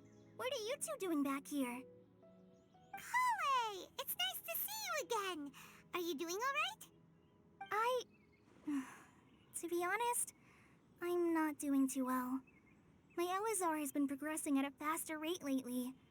I'm finding it harder to complete more intricate tasks. As a result, Master Tainari is taking me off the patrol schedule. He will only allow me to stay here and coordinate other people's tasks. Oh, Kale! Speaking of Tainari, did he go off on patrol? We're here to talk to him. Oh, Master Tainari? You just left the Avidia Forest a little while ago. He was headed to Party's DI. He left? But isn't Tainari always saying that he never wants to leave the Avidia Forest? He even turned down the Sage's invitation. I thought it was weird too. Master Tainari always prioritizes his work as a forest watcher above everything. He almost never leaves his post. He left in a hurry this time, though.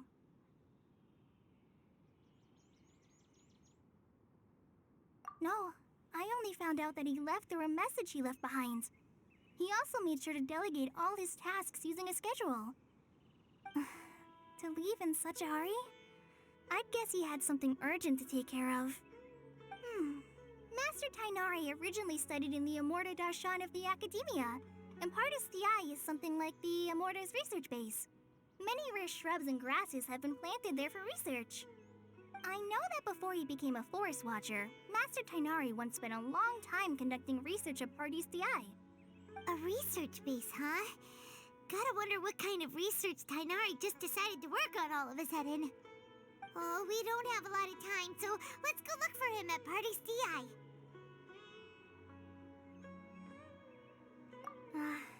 Don't worry, I'm fine. I'm used to living with Elazar by now. If you run into Master Tainari, please send him my regards. Got it. Will do. See you later, Kale.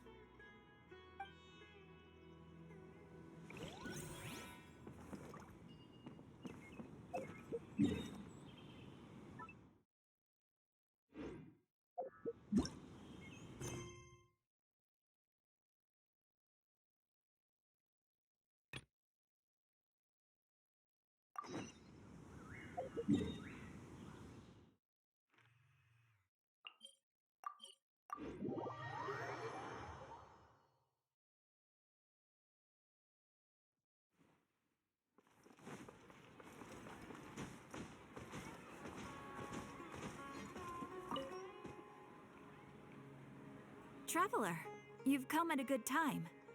Wait, this sounds like another commission. It is as you say. The commission this time around is of high importance. It pertains to the safety of the Avidia Forest's inhabitants. Huh? What happened? Not long ago, we received word that a section of the Avidia Forest seems to have become contaminated. Contaminated? You mean a new withering zone? I don't know about the specifics, but I hear that strange things are happening to people who cross through that region. The Avidia Forest inhabitants won't leave their homes so easily. If we allow this contaminated region to expand, the consequences could be unimaginable. That's why I want to ask you to investigate the situation. Even if all you can do is stop the contamination from spreading, that will still save many people. This is forest business. Maybe Tainari will know something. Let's go find him.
Wait!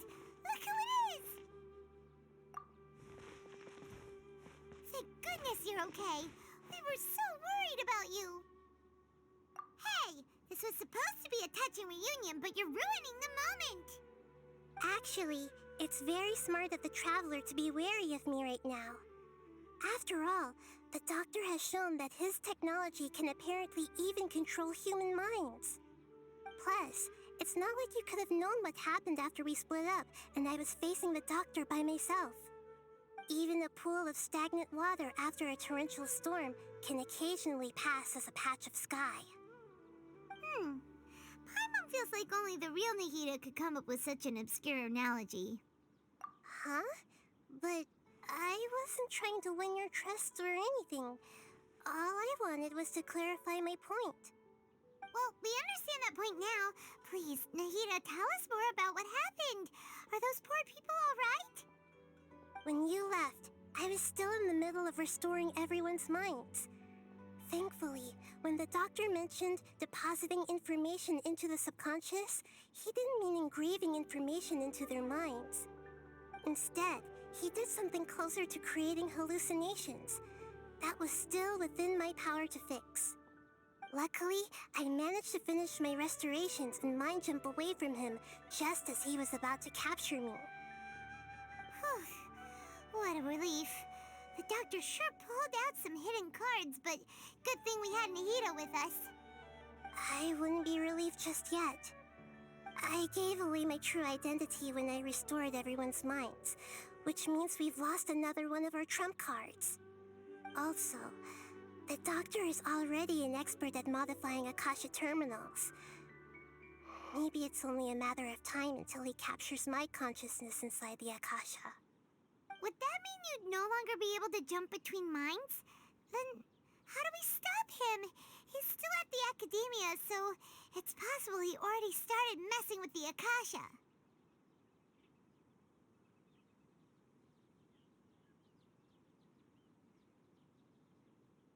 Ugh, it feels like he's toying with us. What a nasty piece of work.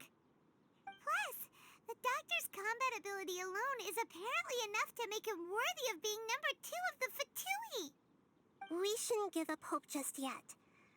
Let's try to find another way to attack this problem. Actually, Nahida, how did you know we were trying to get to Party's DI? Have you been waiting for us? Yes, I have. I can see the traveler's elemental energy, so I deduced your destination by looking at the direction you were moving in. You didn't come here for sightseeing, right? Did you find any leads? We're looking for a scholar we know. His name is Tainari, and the sages once tried to reach out to him. Why don't you come inside with us and see what we can find? Okay, let's just hope we won't get him into trouble.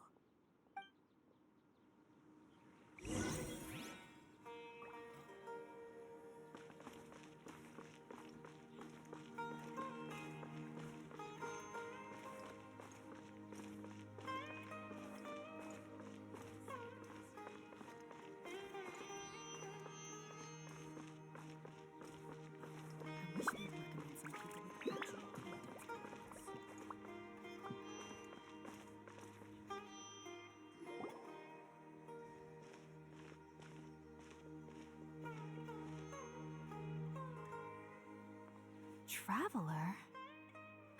It is you! Ah, it's Hypatia! Ah, what a pleasant surprise! It's so nice to see the two of you again. Who's this? She's a scholar we met in the Avidia Forest. When we last saw each other, she was still training in the... what's it called? Satyavada life? Oh, I see. That's right, we're old friends. You've come at just the right time. Ever since I've come here, hardly anyone has even talked to me. Hypatia, you're way too excited about this. Actually, for you to leave the Avidia Forest means... you're not in training anymore? Wait, no.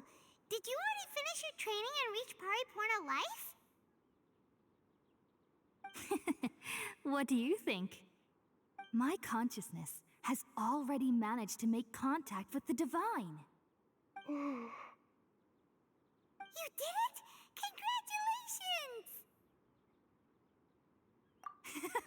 It's so exhilarating to share this sublime joy with others at long last. When my consciousness made contact with the gods, what a supreme and unparalleled experience that was.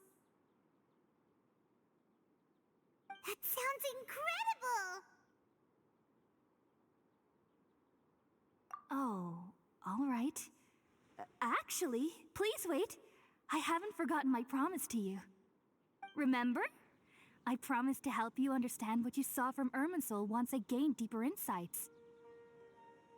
My current self has not only gained true insight, but I can even help you establish a direct connection to the consciousness of the divine. You can do that? I've never heard of anything like that, but if you want to give it a try, I'll do my best to protect your consciousness during the process. Hold on. I brought some spirit borneal with me. This is still a crucial part of the ceremony. We're using that incense again? All right now. Hold my hand. I'll help you establish a pathway to connect your consciousness. Okay. Ready?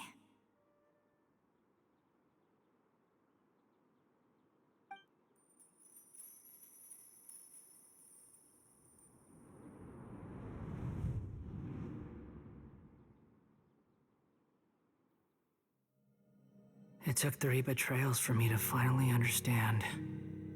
The world is just an elaborate tapestry of lies. My fury will never be quelled. The first to betray me was a god. My creator. My mother. Valuing strength above all, she saw no worth in me and I was discarded. The second was a human. My family. My friend. Consumed by fear, he saw me as an abomination. The third was one exactly like me. A hope for the future. A fledgling barely out of the nest. Powerless before his mortality, he broke his promise to me. Humans, they can't be trusted. And the gods fill me with pure loathing. So I said good riddance. I denounce the world and laugh in its face. My chest will never again be defiled by worldly filth. I will scrub away every last trace of human emotion. Then it will be empty, a blank slate, and ready to receive a supreme gnosis, brimming with pure divinity.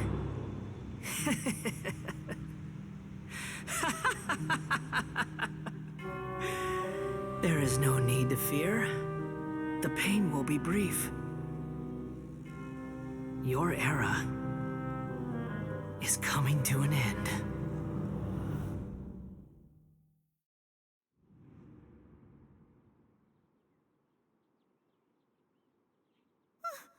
What was that? Did we actually just see the Balladier's memories? Everything matches what we know about him. But how is he connected to the divine consciousness that Hypatia was talking about? You saw it, right? You felt it, right? Such a majestic god! Such a noble will! Such sublime emotion! Alas, shame. If only that which beats within my chest wasn't a filthy mortal heart. Oh, great and merciful God, please grant me forgiveness and salvation. Do you understand now? I'm afraid this is no Purina life, but rather... Ah! You! Why are you so mean to me? Why is everyone hiding from me? I found divine wisdom. Shouldn't I receive praise and honor? Haven't I uncovered that light in the darkness? Hypatia? That's how I always thought everything should be. Wait. Have I already lost my mind?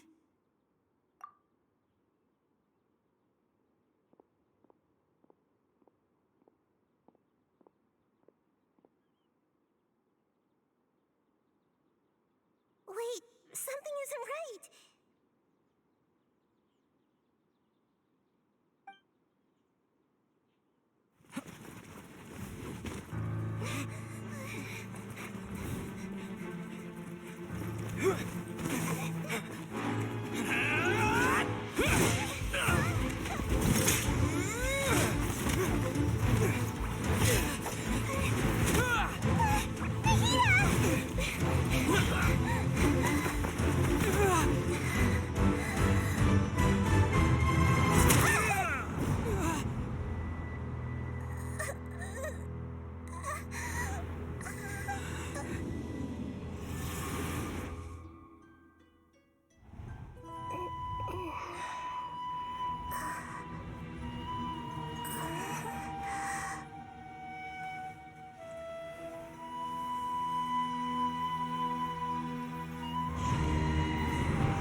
Okay, we finally lost him. Are you okay, Nahida? Wait, no. Something feels different. You're back! Oh, the Traveler's back? Nahida was controlling your body for a while. It seemed like she jumped over to you as an emergency measure right before the Catherine puppet was destroyed. After that, Kainari heard the commotion and came over. He helped us defeat the mercenaries and then he ran with us all the way here.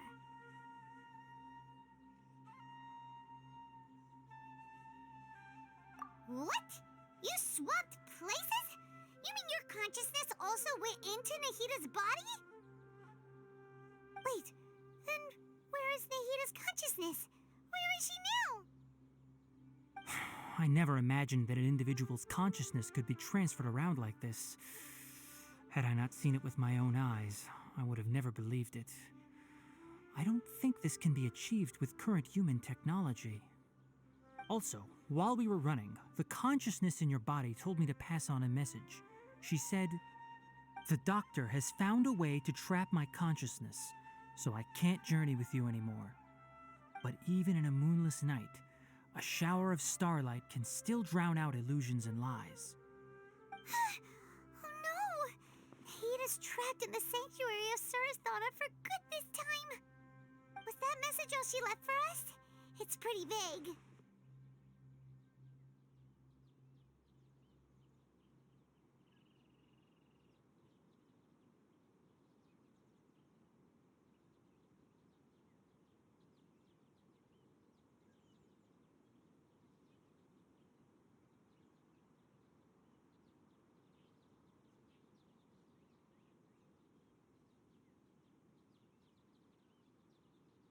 Oh, that makes sense.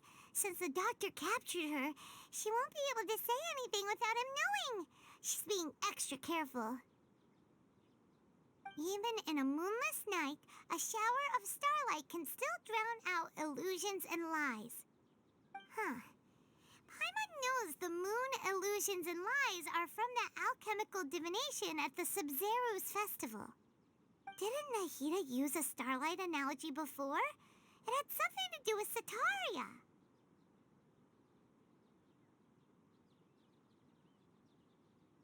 Oh, that makes a lot of sense. Huh.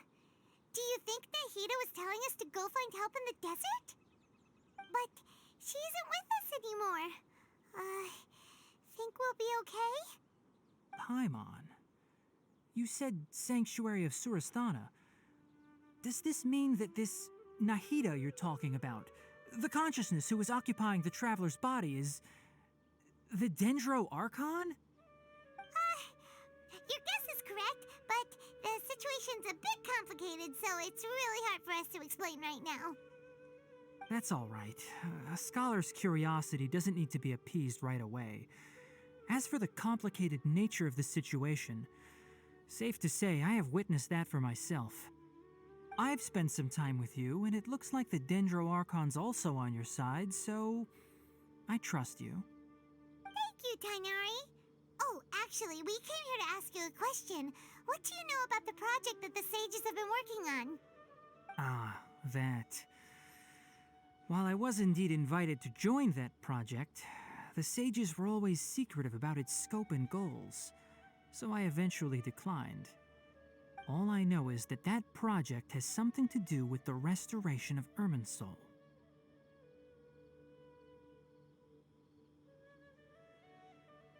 Huh? Did you see something when you were in Nahida's body?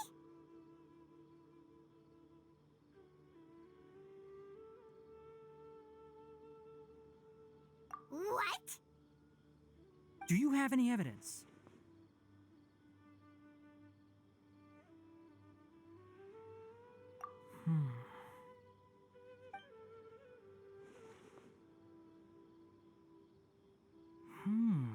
So that's what happened.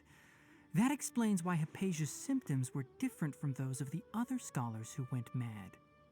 It's because she made contact with the consciousness of a new god who is still in the process of being born. Tainari, did you leave the Avidia Forest because of Hypatia? I did. I noticed Hypatia's mental anomalies, but since her symptoms were rather atypical, I secretly took her to Pardis Dii and began searching for a way to return her to her normal self. If I didn't take action, Hypatia would have already been taken by the Matra to the desert, doomed to a life of exile at Aru village. Now that you mention it, I knew the Academia has never thought particularly highly of Lesser Lord Kusanali, but I still didn't expect them to do something as arrogant as creating a new god. Looks like I made the right decision by not accepting their invitation.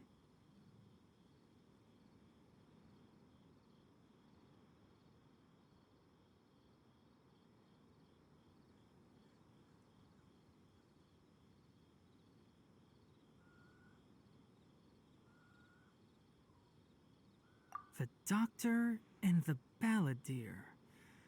We have 2 Fatui Harbingers in Sumeru. Sounds like we're in for a bad time.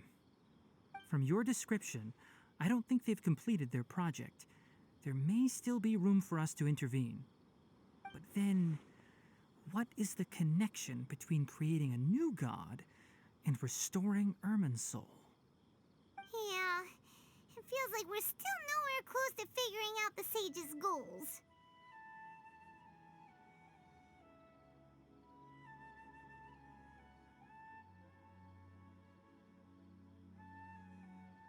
Right. We've pretty much gone over everything we need to know, so we should head out.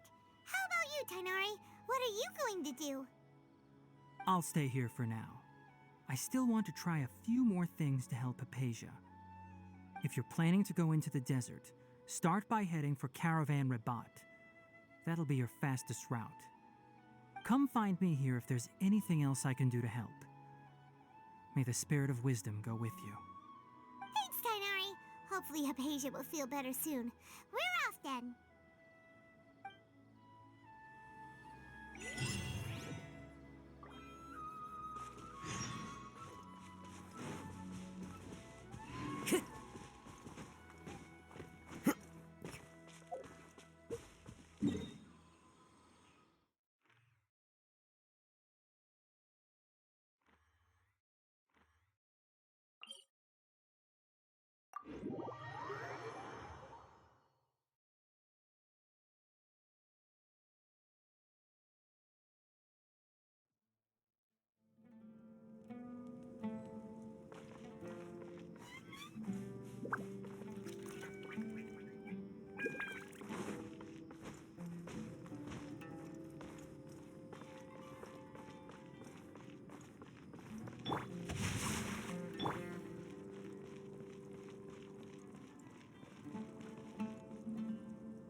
to Caravan Rebot. It's pretty lively here. So, just past this wall is the desert, huh? Oh, wow. Paimon remembers hearing people call this the Wall of Samiel. It's made to block sandstorms from the outside. Oh, if it's this tall, it's gotta be the divine work of Greater Lord Rukkhadevata, right?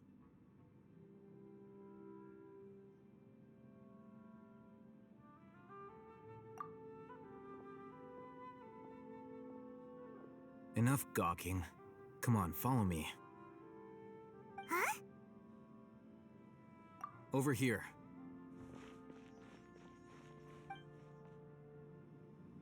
Oh, Hatham went that way! Let's hurry up and follow him. Wonder what he's up to. I should be able to get some cheaper spices this time. Because things are so, ergo they are such.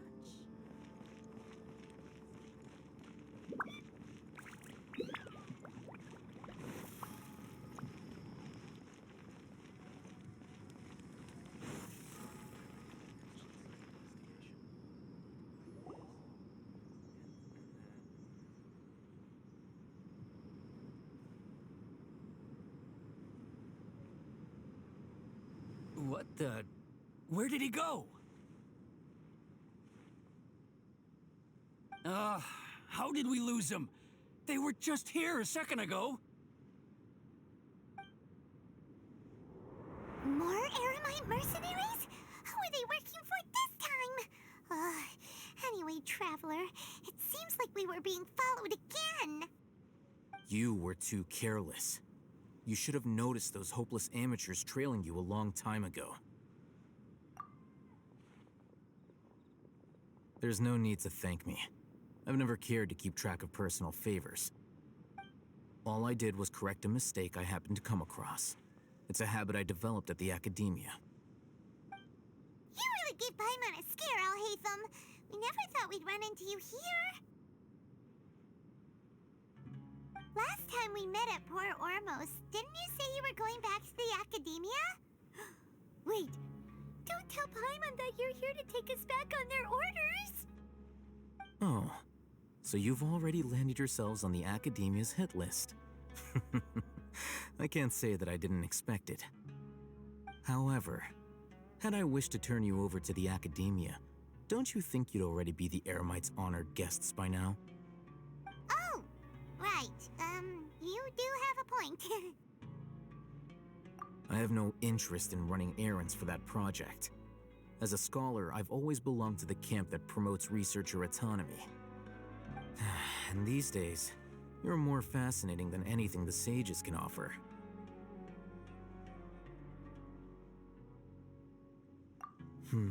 Not quite. To tell you the truth, I'm still investigating the Divine Knowledge Capsule. Unfortunately, I've run into some difficulties.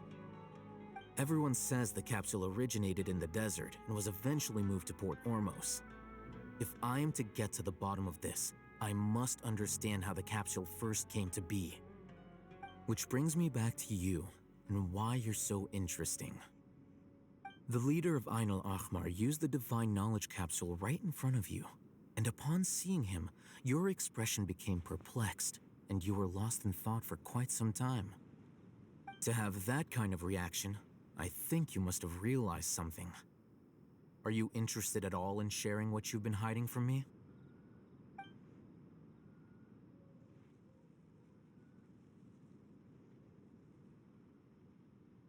Al-Hatham, you really have a ridiculous eye for detail. What kind of person even notices or remembers stuff like that? So that's your answer. Well, I do work for the academia after all. So considering that, it is indeed wise to keep your cards close to your chest.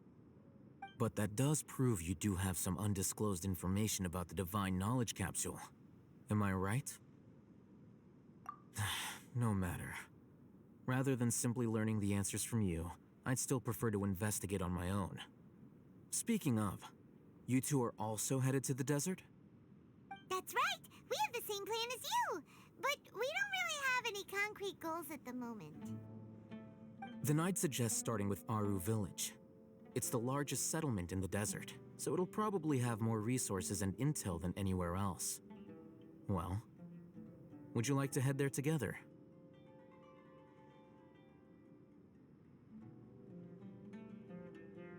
It's always better to travel with someone you know. Let's go!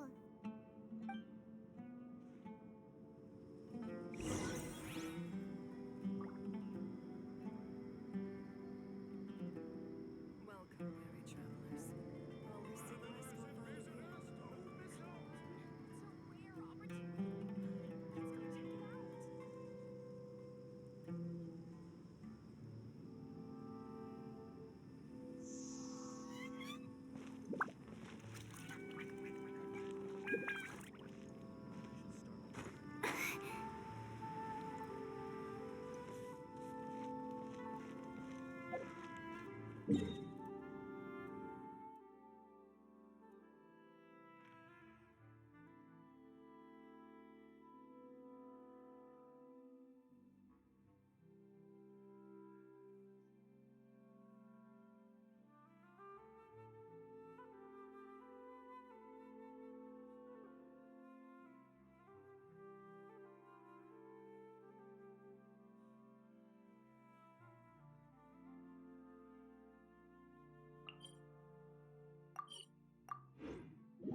Before us lies Aru Village, the safe haven of the desert folk.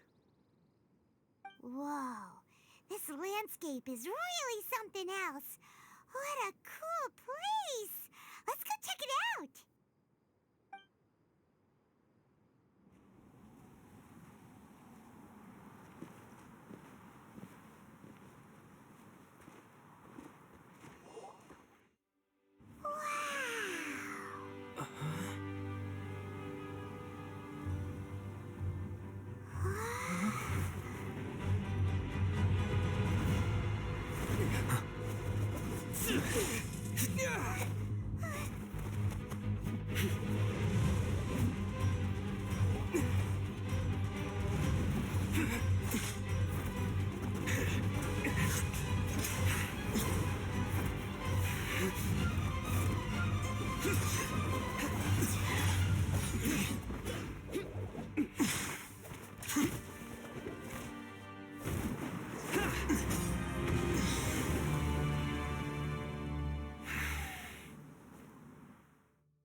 Sino.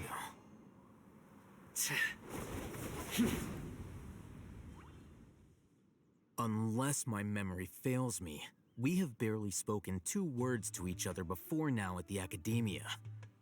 Would you care to enlighten me as to when and how I invited the General Mahamatra's wrath? Oh, Hatham. Do not think you can escape my judgment just because you managed to escape my attack. Judgment? So that's how you'd characterize your actions here, is it? Or would elimination perhaps be a more accurate description? Had I used my full strength, not even this traveler would have been able to stop me. Though styled like an assassination, I sought only to ensure that my target would be unable to flee or resist. Standard practice for the Matra, as well you know. Seemed to me more like your own personal touch. Who is that, Al-Hatham? Did you call him General Mahamatra? Yes. General Mahamatra Sino, head of all the Matra at the Academia. He's a formidable hunter, and the ultimate nightmare for any who have committed academic crimes. You seem to have placed a lot of trust in Al-Hatham, to the point of blocking an attack for him. If I were you, I'd never choose to side with him. I wouldn't believe a single word that comes out of his mouth. I have been pursuing this scribe for a long time. I urge you, stand back and do not seek to defend him any longer. Otherwise, there will be consequences. Has Alhaitham done something wrong? Paimon doesn't think he's as bad as you've made him out to be. I won't waste my breath explaining things. Alhaitham, I saw it during our fight. Take it out. The divine knowledge capsule you're hiding on your person. Unless you want me to retrieve it for myself. Very perceptive of you. Nothing escapes a Matra's senses.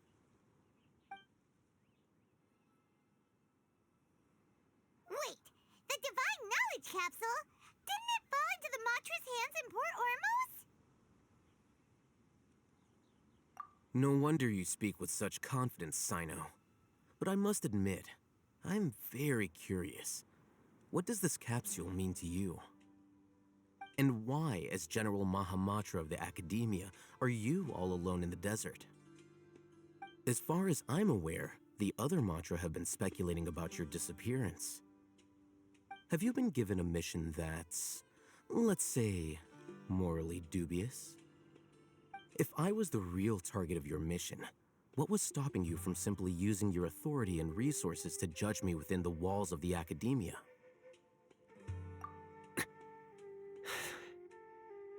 I should have known you'd be difficult to deal with. You two? Ugh. What you would do, Traveler? Paimon feels like we can't trust either of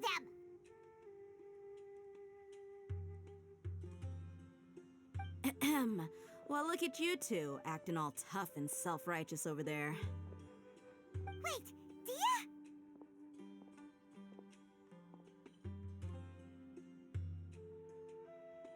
Great! Finally, someone that we can trust!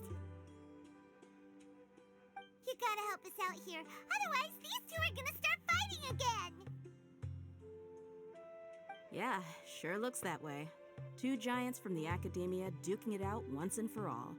Not something you get to see every day, that's for sure. Listen, I know you academic types love to fill up your big brains with self-righteous morality and lord your empty rules and virtues over each other. But how dare you bring your petty disputes into the safe haven of Aru Village? It seems like someone's gonna have to beat some sense into your thick skulls until you finally learn to respect these grounds.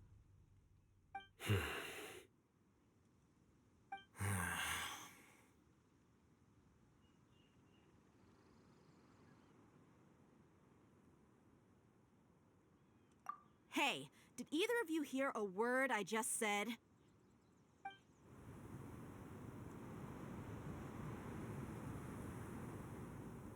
Whoa, what's going on? The wind's so strong. Is this a sandstorm? Paimon's gonna get blown away! Another sandstorm? What's up with these recently? Hey!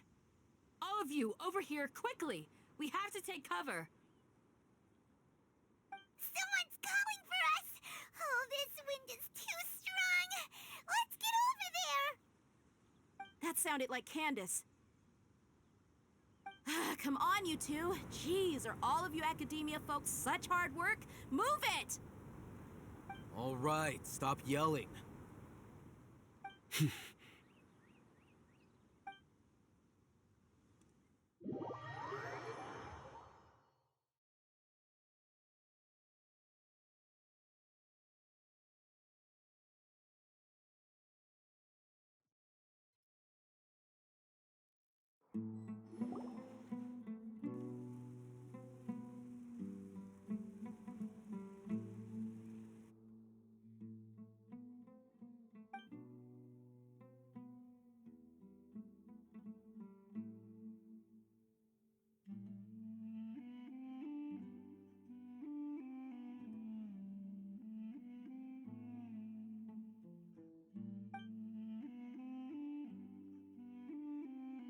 Well, this is pretty awkward. Hey, wanna play sardines with three people who wanna tear each other limb from limb? Sure, why not? Sounds fun. The air is so thick and heavy. Paimon can hardly keep floating anymore. My sincere apologies, everyone. This is the home of our village chief. I will have to ask you to make do with this small room until the sandstorm dies down. Please, let me introduce myself.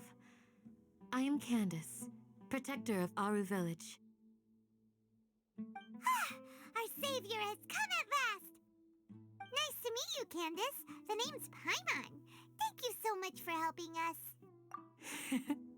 There's no need to thank me. It's only right to help each other when the weather gets rough. Wow, she's so gentle and caring, like a nice older sister. Unlike those guys over there. All right. Now that we're all better acquainted, we should return to the topic at hand. As a guardian charged with the responsibility to protect my fellow villagers from harm, I was observing your conflict from afar, even before the sandstorm started. And now that you have set foot within our village itself, it is all the more my responsibility to make absolutely sure that you pose no threat whatsoever to us.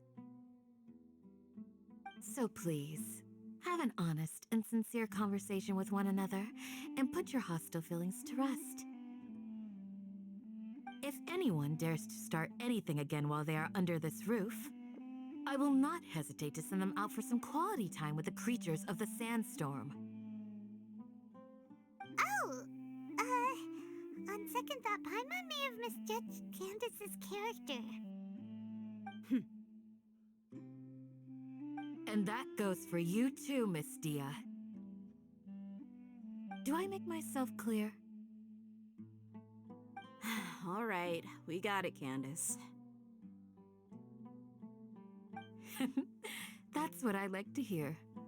So, which of you will begin? I was supposed to be a mediator, but I might have gotten a little too involved just now. Anyway, one of those two should probably start talking. Wait, that was you trying to be a mediator? I have nothing to hide, so there's no shame in explaining myself.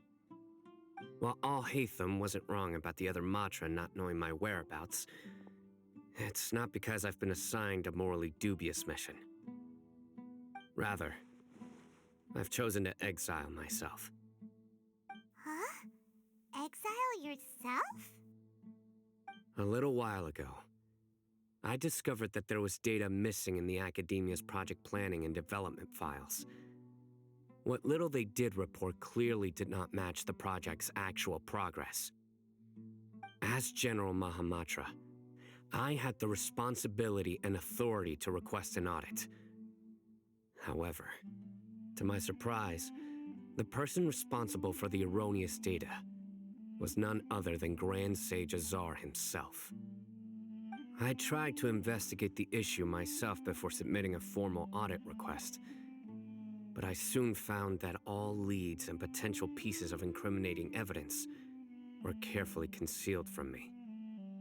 I began to realize that they were cautious of me from the very beginning.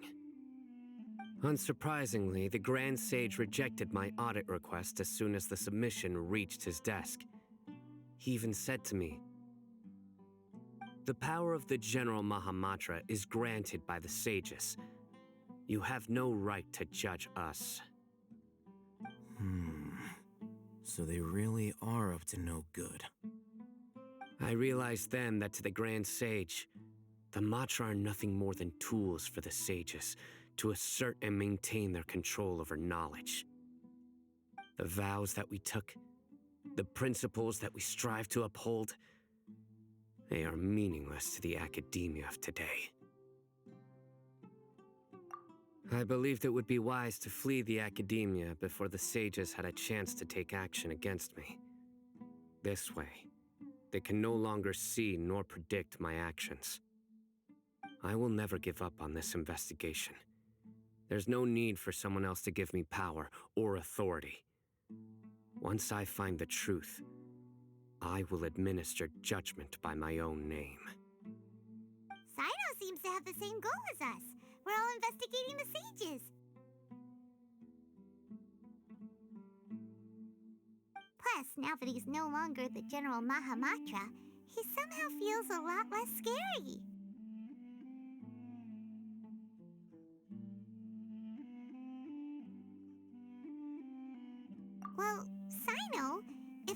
your story, then why did you see Alhaitham as a target?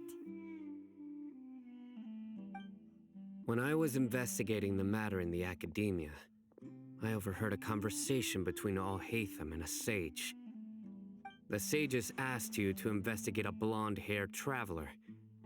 Do you dispute this, Alhaitham? What? Like many parts of the project, this assignment was undocumented.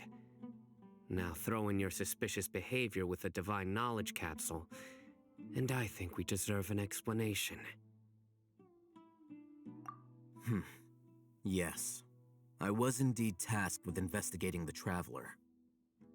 Alhaitham! After all, the promised reward was so great that hardly any scholar could have refused. The sage told me, once you've completed this assignment, I can give you a glimpse of divine knowledge. A most enticing offer. Unfortunately, those academics don't know me at all. Their words contained one key piece of information, namely that divine knowledge indeed exists. That gave me all I needed to know.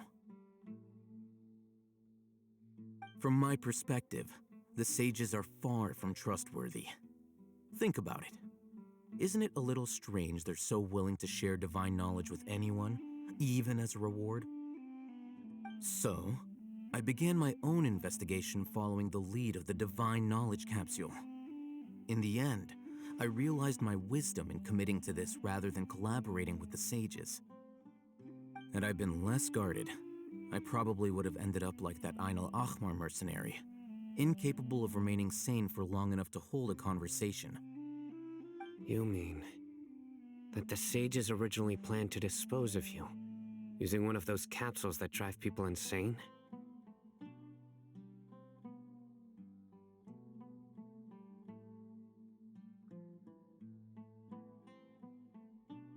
I'd already given up on the assignment by then. I only told the academia I was waiting in Port Ormos for you to appear so they wouldn't suspect anything. So it came as quite a surprise when I encountered my erstwhile target while investigating the divine knowledge capsule. Criminals do love to talk about coincidences. Even though I ran into the Traveler by chance, I had no intention of providing assistance to the academia. Also, you should remember, you were the ones who decided to follow me and strike up a conversation after I left that tavern.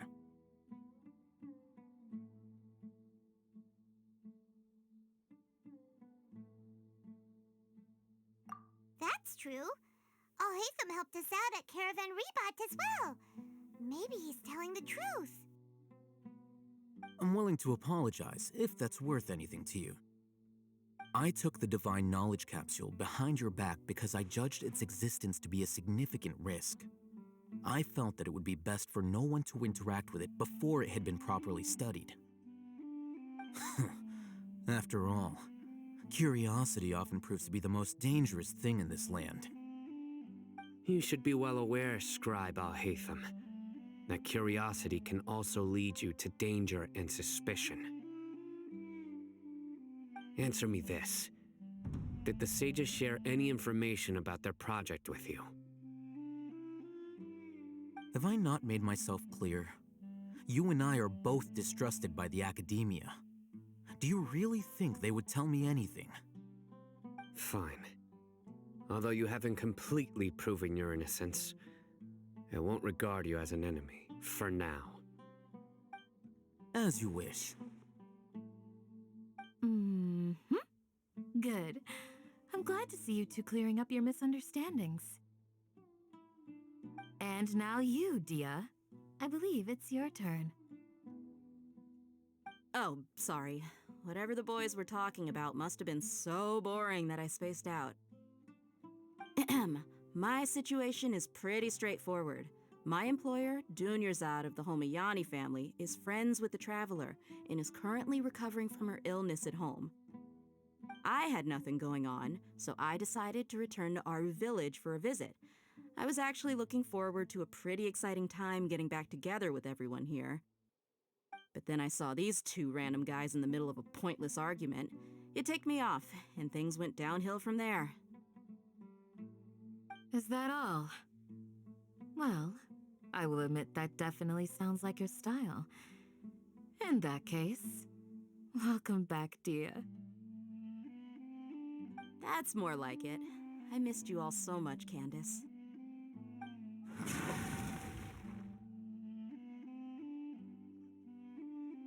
Whoa! What was that sound? No need to worry. Now that you're no longer at each other's throats, please make yourselves at home. I'll take a quick trip outside to clear out some of those creatures in the sandstorm. Creatures? In the sandstorm? Are you sure you don't want some backup? Fighting in a sandstorm is not for the faint-hearted. Anyone without extensive training in these conditions is at a disadvantage. You needn't worry. Yeah, just leave him to Candace. Don't worry, she's as tough as they come.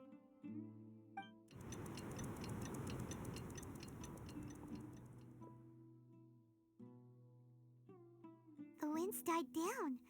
That means the sandstorm's over, right?